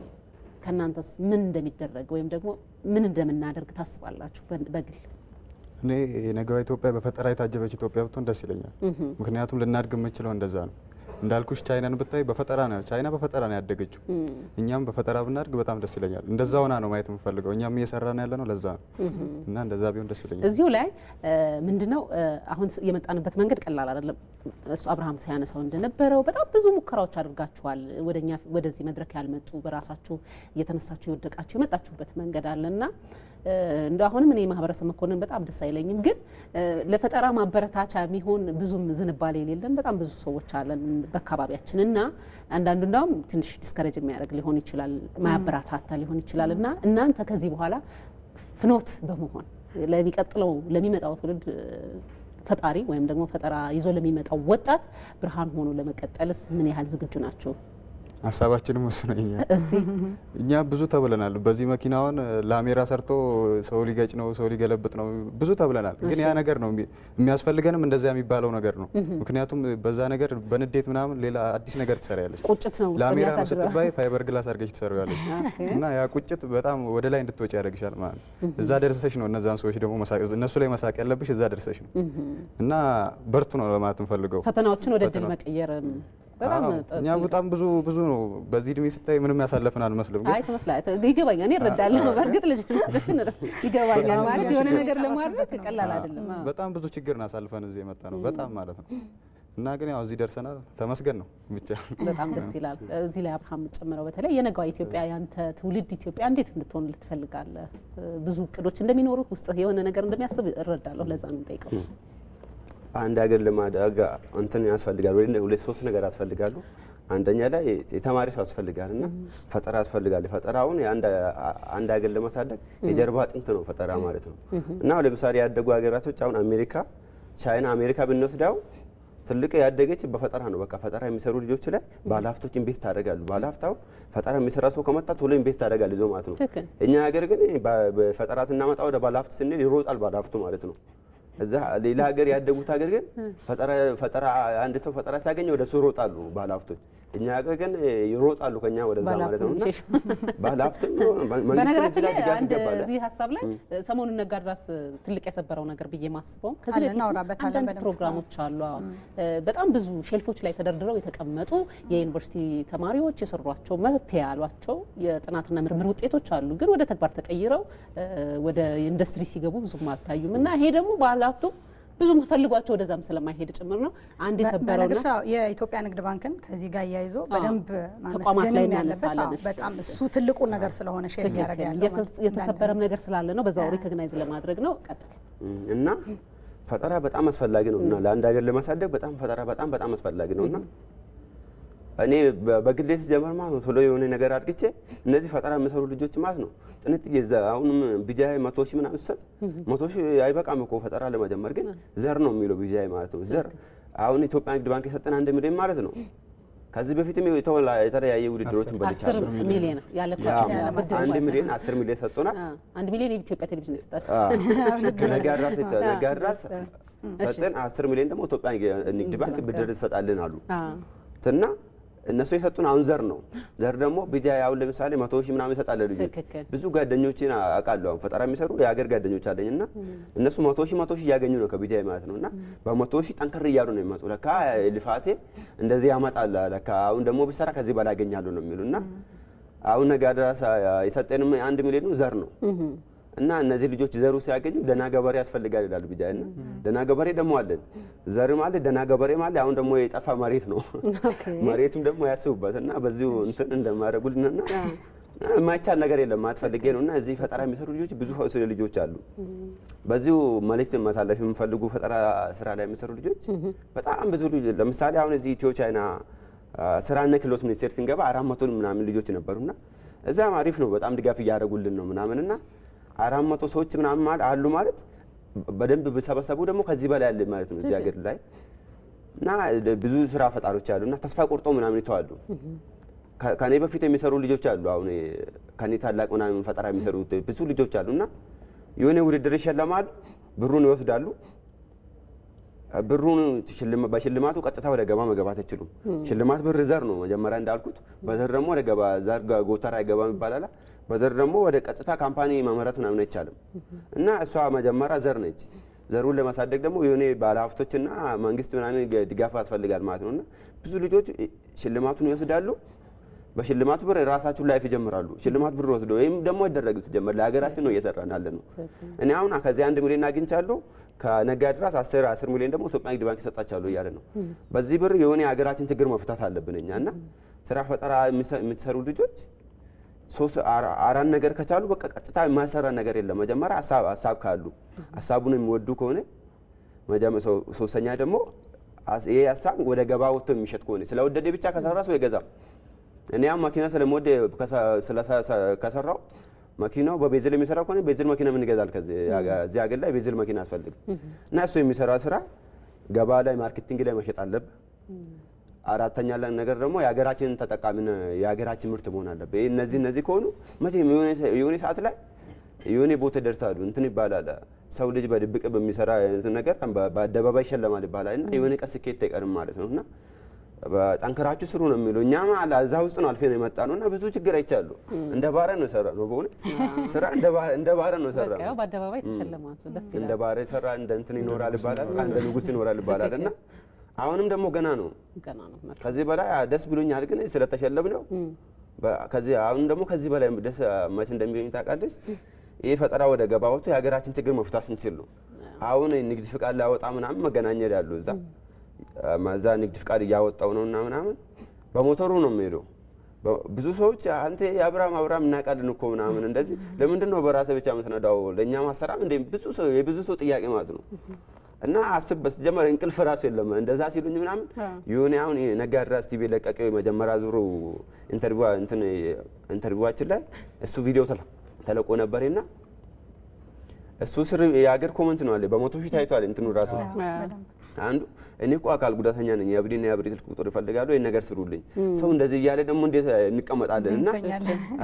እና ለነዚህ ችግር መፍታት አለብን። ሰው እንደዚህ ሲል በእውነት የሆነ ነገር ሰማ እኔ ብቻ ሰው እናንተ በቃ የሆነ ነገር ሰማልና መስራት እየቻለ ለምንድን ነው የምንቀመጠው? በዚህ ፈጠራ ስራ የሚሰሩ ብዙ እንትኖች ባለሀብቶችም አሁን መንግስትም እያገዘ ነው። ፈጠራ ስራ እየተለመደ መጥቷል እና ሀገራችን ላይ መስራት ከቻለ የሆነ አዲስ ፈጠራ መስራት ካልቻለ ደግሞ እንደ ቻይና እየሰረቅን መስራት ነው። በቃ ላገታችን አሁን ቻይና በእንትን ነው የሆነ ነገር ኮፒ ታደርጋለች። በቃ አሁን ከዓለም አንደኛ ሁለተኛ ደረጃ ምናምን ላይ ነው አለች፣ ግን አንደኛ ደረጃ ውስጥ ይዛለች እና በኮፒ ታዋቂ ነች። አፍሪካን ሀገር እሷ ነው ይዛለች። እንደ ቻይና እየሰረቅን ኮፒ ማድረግ ነው በቃ ሀገራችን ካልቻለ ማለት ነው። ኮፒ ግን ስርቆት አይደለም አይደል? አይደለም። ያው ለኢኮመርስ አድቫንቴጅ ያው የዘገየ እድገት ውስጥ ያለ ሰው የሚያገኘው ነገር ነው እንጂ እንደዛ አድርጎ ማሰብ ይሻላል ይመስለኛል። አንድ ሁለቱ ከሚሉት ሀሳብ ጋር ግን የኢንተርፕረነር አንዱ መለያው ጥንካሬው ማለት ይሄ ሪሳይለንት ነው። በጣም የማይሰበር ነው በባህሪ ደረጃና ፈተና ማለፍ የሚችል ፈተና የማያስቆመው ማለትም ጭምር ነው። ኢንተርፕረነር ስራ ፈጣሪ ከፍ የሚለው እሱም ጭምር ነው። ሀሳብ መፍጠሩ ብቻ ሳይሆን ሀሳቡንም ኢምፕሊመንት ለማድረግ ወደ ተግባር ለመመለስ የሚያሳየው ብርታትና ጥንካሬ በራሱ አንዱ የስራ ፈጣሪ መለያ ነው ይሉታል። ብዙ ጊዜ ከተቋማት ጋር ሲያነሱ በነገርሽ ላይ የኢትዮጵያ ንግድ ባንክ የምዕራፍ 3 አሁን ፍጻሜው የተጠቃለለው ታይትል ስፖንሰር ከሆነ በኋላ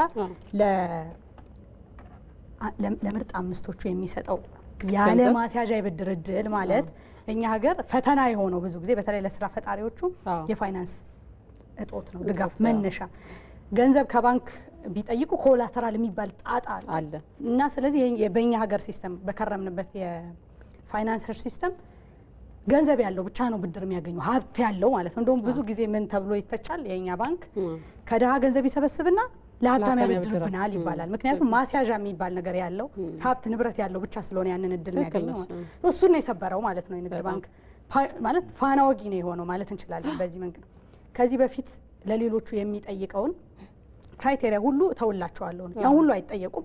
ለነሱ ገንዘብ ሲሰጥ የራሱ መመሪያዎች አሉት። እንዴት እንደሆነ እንዴት እንደሚሰጣቸው እንዴት እንደሚመልሱ ከባንኩ ጋር የሚነጋገሩ ሆኖ ግን ከዚህ ቀደም ለሌሎች ባለሀብቶች ይሰጥበት የነበረውን እንትን መስፈርት አይጠይቃቸውም ማለት ነው። እነሱ ከዛ ደግሞ ያለ ወለድ ነው የሚሰጣቸው። ማን ነው በጣም በዝቅተኛ ወለድ ነው የሚሰጣቸው፣ ያለ ማስያዣ ነው የሚሰጣቸው። እሱ ሌሎቹም መከተል የሚገባቸው ቅድም እነሱ ይሮጣሉ እኛ ይሮጥ ያለ ነበር አንድ አገላለጾቻቸው ሁሉም እንዳዝናና ነውና ባለ ሀብቶቹም ቢሆን ይሄ ጉዳይ የሚመል ባለፈው ፍጻሜ ላይ በላይነት እንደ የሰጡት ፕሮሚስ አለ አብረውኝ ይሰራሉ ሄደው ይማራሉ ባለቤትነት ነው የምሰጣቸው እስከ ማለት ድረስ የደረሰ ነው ፒኬጂ ጋር እንዲህ አይነት ኃላፊነት የሚወስዱ ባለ ሀሳቦቻችን ስራ ፈጣሪዎቻችን የሚያበረታቱ ብዙ ያስፈልጉናል። እኔ ነጋድራስ የሚሳካለት ብዬ ማምነው በግሌ እነዚህ ልጆች የተሳካላቸው ለት ነው እና አብርሃም ሌሎቹ በተለይ አሸናፊዎቹ ደግሞ የቀሩ ደግሞ የሚገራርሙስ ልጆች አሉ። ሁልጊዜ ውድድር ስለሆነ ቤስቴንም ሳይገቡ ከዛም በታች ሆነው የቀሩ የሚደንቅ ሀሳብ ያላቸው ተወዳዳሪዎች ነበሩና በየሄዱበት ሁሉ ስራ እንዲቀላቸው በየሄዱበት ሁሉ የተከፈተ በር እንዲጠብቃቸው ማድረግ ከቻልን እና እነዚህ ልጆች ከተሳካላቸውና ሀሳባቸውን ራአያቸውን የሚያሟሉ ከሆነ ነው ነጋድራስ የተሳካለት ብዬ የማስበው። ስለዚህ የሁሉም ጥረት የሁሉም ድጋፍ ለስራ ፈጣሪዎቻችን ይሁን የተከፈተ በር ሁሉ ጊዜ እንዲጠብቃቸው የቀለለ መንገድ እንዲገጥማቸው ሁሉም ሰው ማድረግ አለበት ብዬ አምናለሁና በጣም በትልቁ ማስተላለፍ። ሌላኛው የኔም ነጋድራስ ትልቁ ሰክሰስ ብዬ ከሰሞኑ ያየሁት እንዳልሽው ባለሀብት በመድረክ ላይ ቆመው ቃል መግባት አብረን እንስራ የሚል አዲስ ሀሳብ ማምጣትና ይሄንን ያልተለመደ ነገር ሰብሮ መምጣት በጣም ትልቅ ነገር ነው። ከዛ ውጪ እንዳልሽው ኢትዮጵያ ውስጥ ካለካልተራል የትኛውን ባንክ ሊያበድር ሀሳቡ መቀደም የለም። ነገር ግን እነዚህ ልጆች ሁሌም ስንጠይቅ እንደነበረው እኛም በተለያየ ጊዜ በሚዲያ ሰው ሀሳቡን አስይዞ ሊያገኝ ይገባል ገንዘብ በቃ ይሄን ነው እየተደረገ ያለውና ይሄ ትልቅ አቺቭመንት ነው ብዬ አስባለሁ። አንድ ሸጋ ሀሳብ አለ እዚህ ላይ ማዙካቶን ነው ዳት የለ አንትረፕረነር ስቴት የሚባል መጽሐፍ አለ። ሰዎች ሁሉ ያንብቡት ሪከመንድ አደርጋለሁ በአደባባይ። አንትረፕረነር ስቴት የሚባል ሀሳብ አገሩና ህዝቡ ስራ ፈጣሪ ስለመሆን እለትን የሚያስብ ህልሙም ከሱ ጋር አሶሲየት የሆነ ሀሳብ ማለት ነው። ለምሳሌ በፊት ላይ ማለት ከ10 ዓመት ከ15 ዓመት ከ20 ዓመት በፊት ቀዝቃዛው የዓለም ጦርነት በነበረበት ዘመን ላይ ዓለምን መለወጥ የሚችለው ሀሳብ የግለሰቦች ሚና ነው ተብሎ ይታሰባል። የፕራይቬት ሚና ማለት ነው። ከዛ ሌሎቹ ደግሞ አይተውት ደግሞ እነ ሚግዳል የመሰሉ ሰዎች ደግሞ ጠንካራ ሀገር ጠንካራ ማህበረሰብን ይመሰረታል ተብሎ ይፋጩ ነበር ማለት ነው። ሁለቱ መታረቅ አይችሉም ነበር። ከዛ እነ ማዛኩቶ የሚባሉ ሰዎች መጡ ማለት ነው። እንደውም የመጨረሻው የፎሬን አፌር መጽሔት ላይ ጭምር ቆንጆ ጽሁፍ አለ። መጽሐፉ ግን ይነበብ ይታይላል። ለምሳሌ እነ አብዲ ፈጣሪዎች ናቸው፣ እኛ ጋዜጠኞች ነን። ከዛ ሌላ ሰዎች ደግሞ ሌላ ሙያ ውስጥ ያሉ አሉ። ከዛ ምን ተብሎ ይታሰባል? መንግስትም ትልቁ ኃይል ሀገር ውስጥ መንግስት ነው። ከዛ ግለሰቦች ደግሞ አሉ። ከዛ ደግሞ ፈጣሪዎች ደግሞ አሉ። ከዛ ሰዎች ደግሞ አሉ፣ ነዋሪዎች ደግሞ አሉ። ለምሳሌ ኢትዮጵያዊ ዜጋዎች አሉ። እነዚህ ሁሉ ራሳቸውን የበለጠ ካለባቸው ችግር ቀርፈው ወደ አዲስ ዘመን መሻገር የሚችሉት አንትረፕረነር ስቴት ማይንድን በደንብ ዴቨሎፕ ማድረግ ከተቻለ ነው ተብሎ ይታሰባል። ያ ማለት ነው ለምሳሌ ችግርሽን መቁጠር ሳይሆን ለችግርሽ ሁልጊዜ መፍትሄ የምታበጂ ስትሆኝ፣ ከዛ ድካምሽን መቁጠር ሳይሆን የበለጠ እሴትሽን ስትቆጥሪ፣ ከዛ መንግስት የሚባለው ነገር ደግሞ ፕሮጀክት ማስጀመር ኦር የገበያ ክፍተትን መሙላት ብቻ ሳይሆን ደግሞ ስራ ፈጣሪነት ላይ ዋነኛውን ትኩረት ባደረገ ቁጥር ገበያ የሚባል ነገር ፈጠራ የሚባል ነገር ዓለም አቀፋዊ ውድድር ላይ ትልቅ የሆነ ለውጥ ማምጣት ይቻላል ተብሎ ይታሰባል። እኛ እንደ ሀገር አንደኛው ያለብን ችግር ያለንን ሀብት ያለንን እሴት ያለንን ሀብታት ዝም ነው የምንልባቸው፣ አንገልጣቸውም፣ አናሳያቸውም፣ ኢንቨስት አናደርግባቸው። ስለዚህ ኢንቨስት እስካልተደረገባቸው ድረስ ደግሞ ማደግ፣ መበልጸግ፣ መሻሻል የሚባለው ደረጃ ላይ መድረስ አይችሉም ማለት ነው። ሶ ያንን ደረጃ ማምጣት የሚቻለው ማለት አንድ ዘር የነበረችው እስከ መትረፍረፍ ደረጃ ማድረስ የሚቻለው የአንትረፕረነር ስቴት ቢሄቪየር በደንብ ዴቨሎፕ ማድረግ እስከተቻለ ነው ተብሎ ይታመናል ማለት ነው። ሶ አሁን ላይ እኛ አይደለንም ላይክ አሜሪካ፣ ኢዩ ምናምን በደንብ ይሄንን ሀሳብ በፖሊሲ ደረጃ በደንብ እየሰሩበት ነው ማለት ነው። እነሱ አስቢው ትልቁን የእድገት ደረጃ ደርሰው ኮሞዲቲ ፌቲሽ የሚባል ዘመን ላይ ደርሰዋል ማለት በልተው ጠግበው በጣም ብዙ ነገር አይተው ተጨማሪ ሌላ ቴስት ዴቨሎፕ ማድረግ ችለዋል። እኛ ደግሞ እነሱ የደረሱበት ደረጃ ላይ አልደረስንም ማለት ነው። ሶ የበለጠ የአንትረፕረነር ስቴት ቢሄቪየርና ሶሳይቲ ቢሄቪየርን ማሳየት ያለብን ከኛ ወዲያ ላሳር ነው ማለት ነው። ትክክል። ስለዚህ እሱ ላይ የበለጠ ጉልበት ማሳየት መቻል አለብን። በጣም የመንግስት ልትል ይችላል፣ የግለሰብ ተቋማት ሊሆን ይችላሉ። መዋቅር ስትራክቸሩ በራሱ እንደዚህ አይነት ጉዳዮችን በህግም በመተዳደሪያ በምናምን ይሄ ቢሮክራሲ ምናምን እየፈታ ችግሮችን ማለት ጉዳዩን ከፍ እያደረገ ወይም ደግሞ እድል እየሰጠ ማቅለል የምትይው ነገር እንደገና እንዳላችሁ ፕራይቬት ኤጀንሲው በጣም የፕራይቬት እንትኖች በደንብ መግባት ያለባቸው ጉዳይ ነው ብዬ አስባለሁ። ግን ይሄ እንዳልነው ብዙ ማሳያዎች ሰሞኑን የመጡት ነገሮች ትልልቅ ናቸው ብዬ ወስዳለሁ። ከዚህ እያጠቃለልኩ ነው። መርሳት አሁን አንዳንዴ ኢትዮጵያን ተስፋ መንቆርጥበት እንደው ባልለው አሁንም ደስ ይለኛል። ሶስቴ ነው ባልለው ያልኩት ግን በቃ ቢያሽ ወጣቱ ያው ፈጠራ ላይ ትኩረት እያደረገ አይደለም እንዲንላለን እና ማለት የተወሰነ ነገር ያው ሀገራችን ያለችበት የኑሮ ደረጃ የእድገት ደረጃን የምንረዳው ነው። ሌሎች ሀገራት በፈጠራ ነው ብዙ የተሻገሩት ብዙ የደረሱትና እናንተ ይሄን ፕሮግራም ስታዘጋጁ ምን አይነት ነገር ታያችሁ? ምን አይነት ተስፋ የወጣቱን ፍላጎት ሁኔታዎችን ስታዩ እንደው ምን አይነት ነገር ታያችሁ የሚለውን ነገር ብትመልሱልኝ ደስ ይለኛል። ምን ለማለት ነው? ብዙ ተስፋ ተመልካችም እንዲያገኝ ደስ ይለኛል። እኔ የሚገርምሽ ለምሳሌ ምዝገባ ላይ በጣም ብዙ ሰው ነው የሚመዘገበው። ለውድድር የሚመጣው 30 ሰው ይሁን እንጂ ለመጀመሪያ ውድድር የሚመጣው አንዴ 700 450 እንደዚህ በየምዕራፉ ብዙ ነው ሀሳብ ያላቸውና ተስፋ ታረጊያለሽ። በጣም ጥሩ ነው። ምክንያቱም ማለት ይሄው እንዲህ አይነት ፕሮግራም ውስጥ ባልሰራ ባናዘጋጅ ኖሮ እዚህ ያን ሁሉ ሀሳብ የመስማት እድል ላይኖረን ይችል ነበርና ያበረታል። የልጆቹ ጭንቀትም ዝግጅትም ተስፋቸውም ከዛ የዳኞቹም ትኩረት በፕሮሰስ ውስጥ የምናየው ነገር እውነት ለመናገር ተስፋ እና አንዳንድ ጊዜ ኢንተርፕረናል ማይንድድ እንድትሆኝ ምናምን ያግዝሻል። የቢዝነስ አስተሳሰብ ውስጥ ምናምን እንድትገቢ ሁሉ ድጋፍ ያደርጋል። ቀደም አብትሽ ስለ ኢንተርፕረናል ስቴት ሲያወራ ነበር ሀሳቡ። መንግስት አሁን ኢንተርፕረናል ስቴት ነኝ ኢንተርፕረናል ገቨርንመንት ነኝ እያለ ነው በሀሳብ ደረጃ። እሱ ደግሞ የሚጠይቃቸው ነገሮች አሉ ተከትለው የሚመጡ ማለት ነው። ቀጥሎ መምጣት ያለባቸው ብለሽ የምታስቢው ፐብሊክ ፕራይቬት ፓርትነርሺፕ አንዱ ማሰቢያው ነው። አንዱ ይህንን ሀሳብ ወደ ተግባር መቀየሪያው መንገድ ነው። እሱ በሂደት ይመጣል ብለን እናስባለን። እንደ ኢትዮጵያ ንግድ ባንክ አይነት አጋሮችን ስናይ እንደነ በላይነህ ክንዴና ሌሎች ድጋፍ እንስጣችሁ የሚሉ ሰዎችን ስናይ ይቀየራል ይሄ የሚል ተስፋ አለኝ። ወደ መጀመሪያው ቅድም ስመልሲ ስለ ትምህርት ሁላ ያነሳን ነበር። በጣም ሆል እንትን አለው። ለምሳሌ የኢትዮጵያ የአፍሪካ ትምህርት ከሚተችበት ለምሳሌ በድፍረት የቀኝ ግዛት ውርስ ነው የሚሉ አሉ። ትምህርታችን ልጆቻችን እንዲፈጥሩ የሚያደርግ ነው ወይ ነው ወይስ የሆነ ነገር ኮፒ ያርጉ እንዲሸመድዱ የሚያደርግ ነው ወይ የተባለ ነገር እንዲደግሙ የሚያደርግ ነው የሚል ትችት በጣም አለበት። ወደ ቀኝ ግዛት ዘመን ሄደሽ ቼክ ብታደርጊ ቀኝ ገዢዎች ትምህርት ለአፍሪካውያን ሲያስተምሩ አላማ ነበራቸው። ብዙም ማይጠይቅ ብዙም ማያስብ ማይመራመር ልፍጠር የማይል ተገዥ አፍሪካዊ ለመፍጠር ነው ትምህርት የሚያስተምሩ የነበሩት በዘመኑ። ከዛ በኋላ ምን ቀየረ ነው አፍሪካዊ። ለኢትዮጵያ ደግሞ በጣም ይገርምሻል።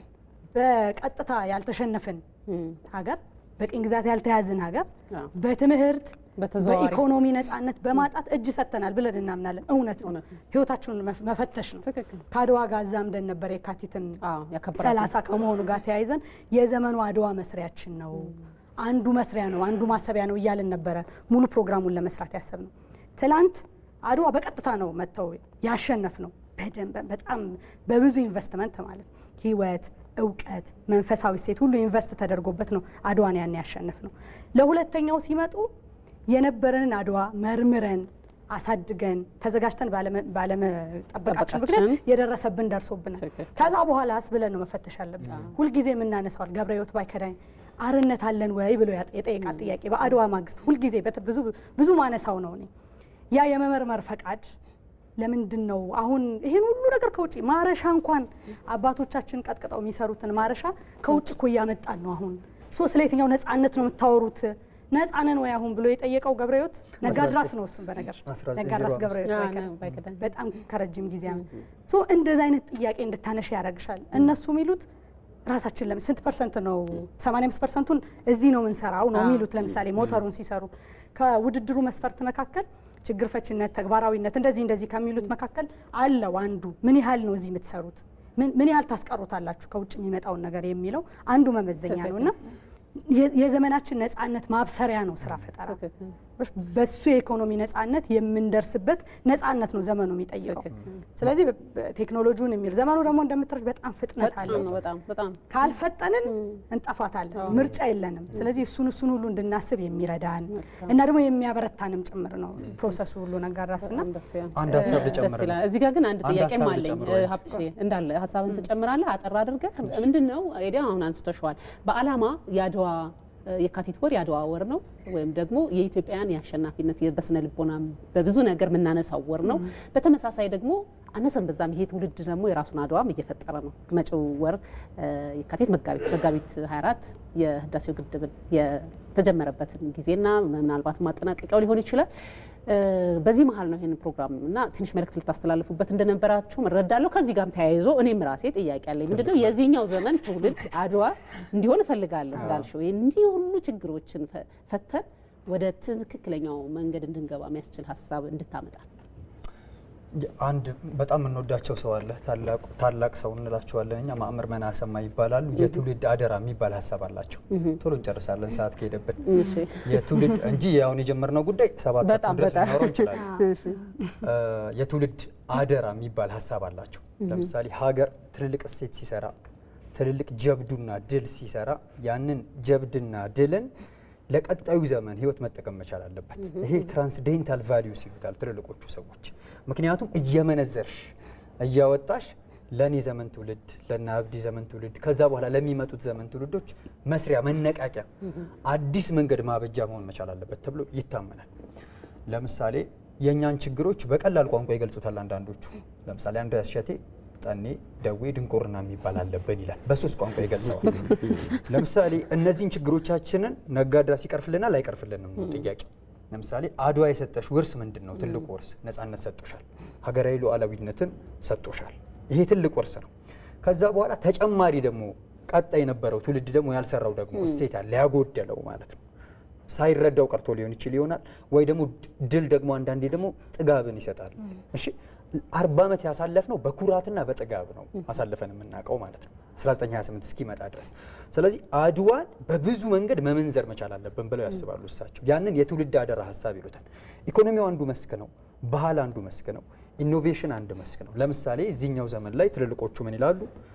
እዚህኛው ዘመን ላይ ዓለምን አገርን ማስተዳደር የሚችለው ኤሊት ይላሉ የቴክኖ ኤሊት ነው ይላሉ። የፖለቲካ ኤሊት አብቅቶለታል ብለው ያስባሉ። የቴክኖ ኤሊት ደግሞ የቀጣዩ ዘመን መሪ በመሆኑ ምክንያት ከአድዋ ጋር ብናስተሳስረው እኛ አዲሶቹን የአድዋ ቴክኖ ኤሊትን ክሬት ማድረግ መቻል አለብን ማለት ነው። ለምሳሌ አሜሪካና ቻይና 2 ቫሊ ላይ ነው ትልልቅ ግጥሚያን የሚያከናውኑት። አሜሪካኖቹ ሲልከን ቫሊ ይሉታል። ስለዚህ የቀጣዩ ዘመን ፈጣሪዎች፣ የቀጣዩ ዘመን አሸናፊዎች የሚገኙበት ቫሊ ያ የሲልከን ቫሊ ነው። የቻይኖቹም ራሱን የቻለ ቫሊዩ አላቸው። የቻይኖቹ ስም ስለሚከብደኝ ነው። ሶ የኛ የትውልድ አደራችን ከቫሊዩ አይደለም የኛ የሚገኘው ከተራራው ነው። አድዋ ከሚባል ተራራ፣ አድዋ ከሚባል ተድባብ ከሆነ እሴት ነው የምናገኘው ማለት ነው። ያንን በኢኮኖሚ ልንመነዝረው እንችላለን። ያንን በባህል ልንመነዝረው እንችላለን። ያንን በፈጠራ ልንመነዝረው እንችላለን። ስለዚህ ምን መሆን መቻል አለበት ማለት አድዋ ህያው የሆነ እሴት የሚሆነው ትራንስዴንታል ቫሊዩ ሊሆን የሚችለው እንዴት ነው ማለት ነው። እኛ የተረክ ግጥሚያ አይደለም የምናከናውነው ጋዜጠኞች አይደለም። ራሴን ብዙ ጊዜ ጋዜጠኛ ግን ጋዜጠኞቹ የተረክ ግጥሚያ ስለምናከናውን ተረክ ደግሞ ማህበረሰብን እንደገና ፎርጅ ያደርጋል። ናሬሽን ካን ፎርጅ ኔሽን ይሉታል። ስለሚያረግ አዲሱን ወላድነት መስራት የምንችለው በተረክ አማካኝነት ነው ማለት። ያ ተረክ ደግሞ ከጀብድ የሚቀዳ ከድል የሚቀዳ ሲሆን ነጋድራስን ለመሰለ ፕሮግራም አድዋ የሚያየው የሚያከብረውና እንደገና ደግሞ የበለጠ ደግሞ የሚያሮጠው የሚያነቃው እሴት ይሆንለታል ማለት ነው። ስለዚህ የአድዋ ውርሱ ትልቁ ውርስ አደራነት ነው። አደራ ደግሞ በምንም አይደለም የሚገለጸው በሀሳብና በስራ ነው የሚገለጸው ማለት ነው። ስለዚህ በሀሳብና እኛ እናወራለን፣ እነሱ ይሰራሉ። የዲ እንኳን ጎበዝ ነሽ ትሰራለች፣ እኔ አወራለሁ ብላለች። ተስፋ እናድርግባት። መልካም ያጠናቀቅኩ ነው። ምንድነው እናንተ ምናልባት ነጋድራስ እንደው እየሰጠን እድል ብላችሁ የምታስቡት ነገር ካለ አጠር አድርጋችሁ አንዳንድ ሀሳብ ብትነግሪኝ። እሺ ነጋድራስ የኢትዮጵያ ንግድ ባንክ የሰጠነው 1 ሚሊዮን ብድር ሰጡን። መጀመሪያም 1 ሚሊዮን ሽልማት ሰጡን። 10 ሚሊዮን የኢትዮጵያ ንግድ ባንክ ደግሞ ብድር ሰጣቻለሁ እያለ ነው። እንደ መጀመሪያም እንዳልኩ እነሱ የሰጡት ዘር ነው። እነዚህ ዘር ደግሞ አደራ ነው የሰጡን በነገራችን ላይ። አደራ ደግሞ ይበላል። ይሄ አደራ በትንሽ 2 ዓመት 1 ዓመት የማይሞላ ጊዜ ውስጥ ለነጋድራስ የኢትዮጵያ ንግድ ባንክ እነሱን እንትን እናሳያለን ማለት ነው እና በስራ እናሳያለን። ስለዚህ ቃል ገባችሁ ማለት ነው? እንገባለን። የግድ ነው ሲጀመር። አላሸነፍኩ ለሀገሬ የሆነ ነገር መስራት አለብኝ ስላልኩት መስራት አለብኝ። ስለዚህ ግድ ለዚህ ሀገር ደግሞ የሆነ ነገር መስራት አለብን። በጣም አመሰግናለሁ ነጋድራስ የኢትዮጵያ ንግድ ባንክ እና አመሰግናለሁ ማለት ነው። ቆይታችሁ ጥሩ ነበረ? ከነዚህ ልጆች ጋር ጥሩ ጊዜ ያሳለፋችሁ?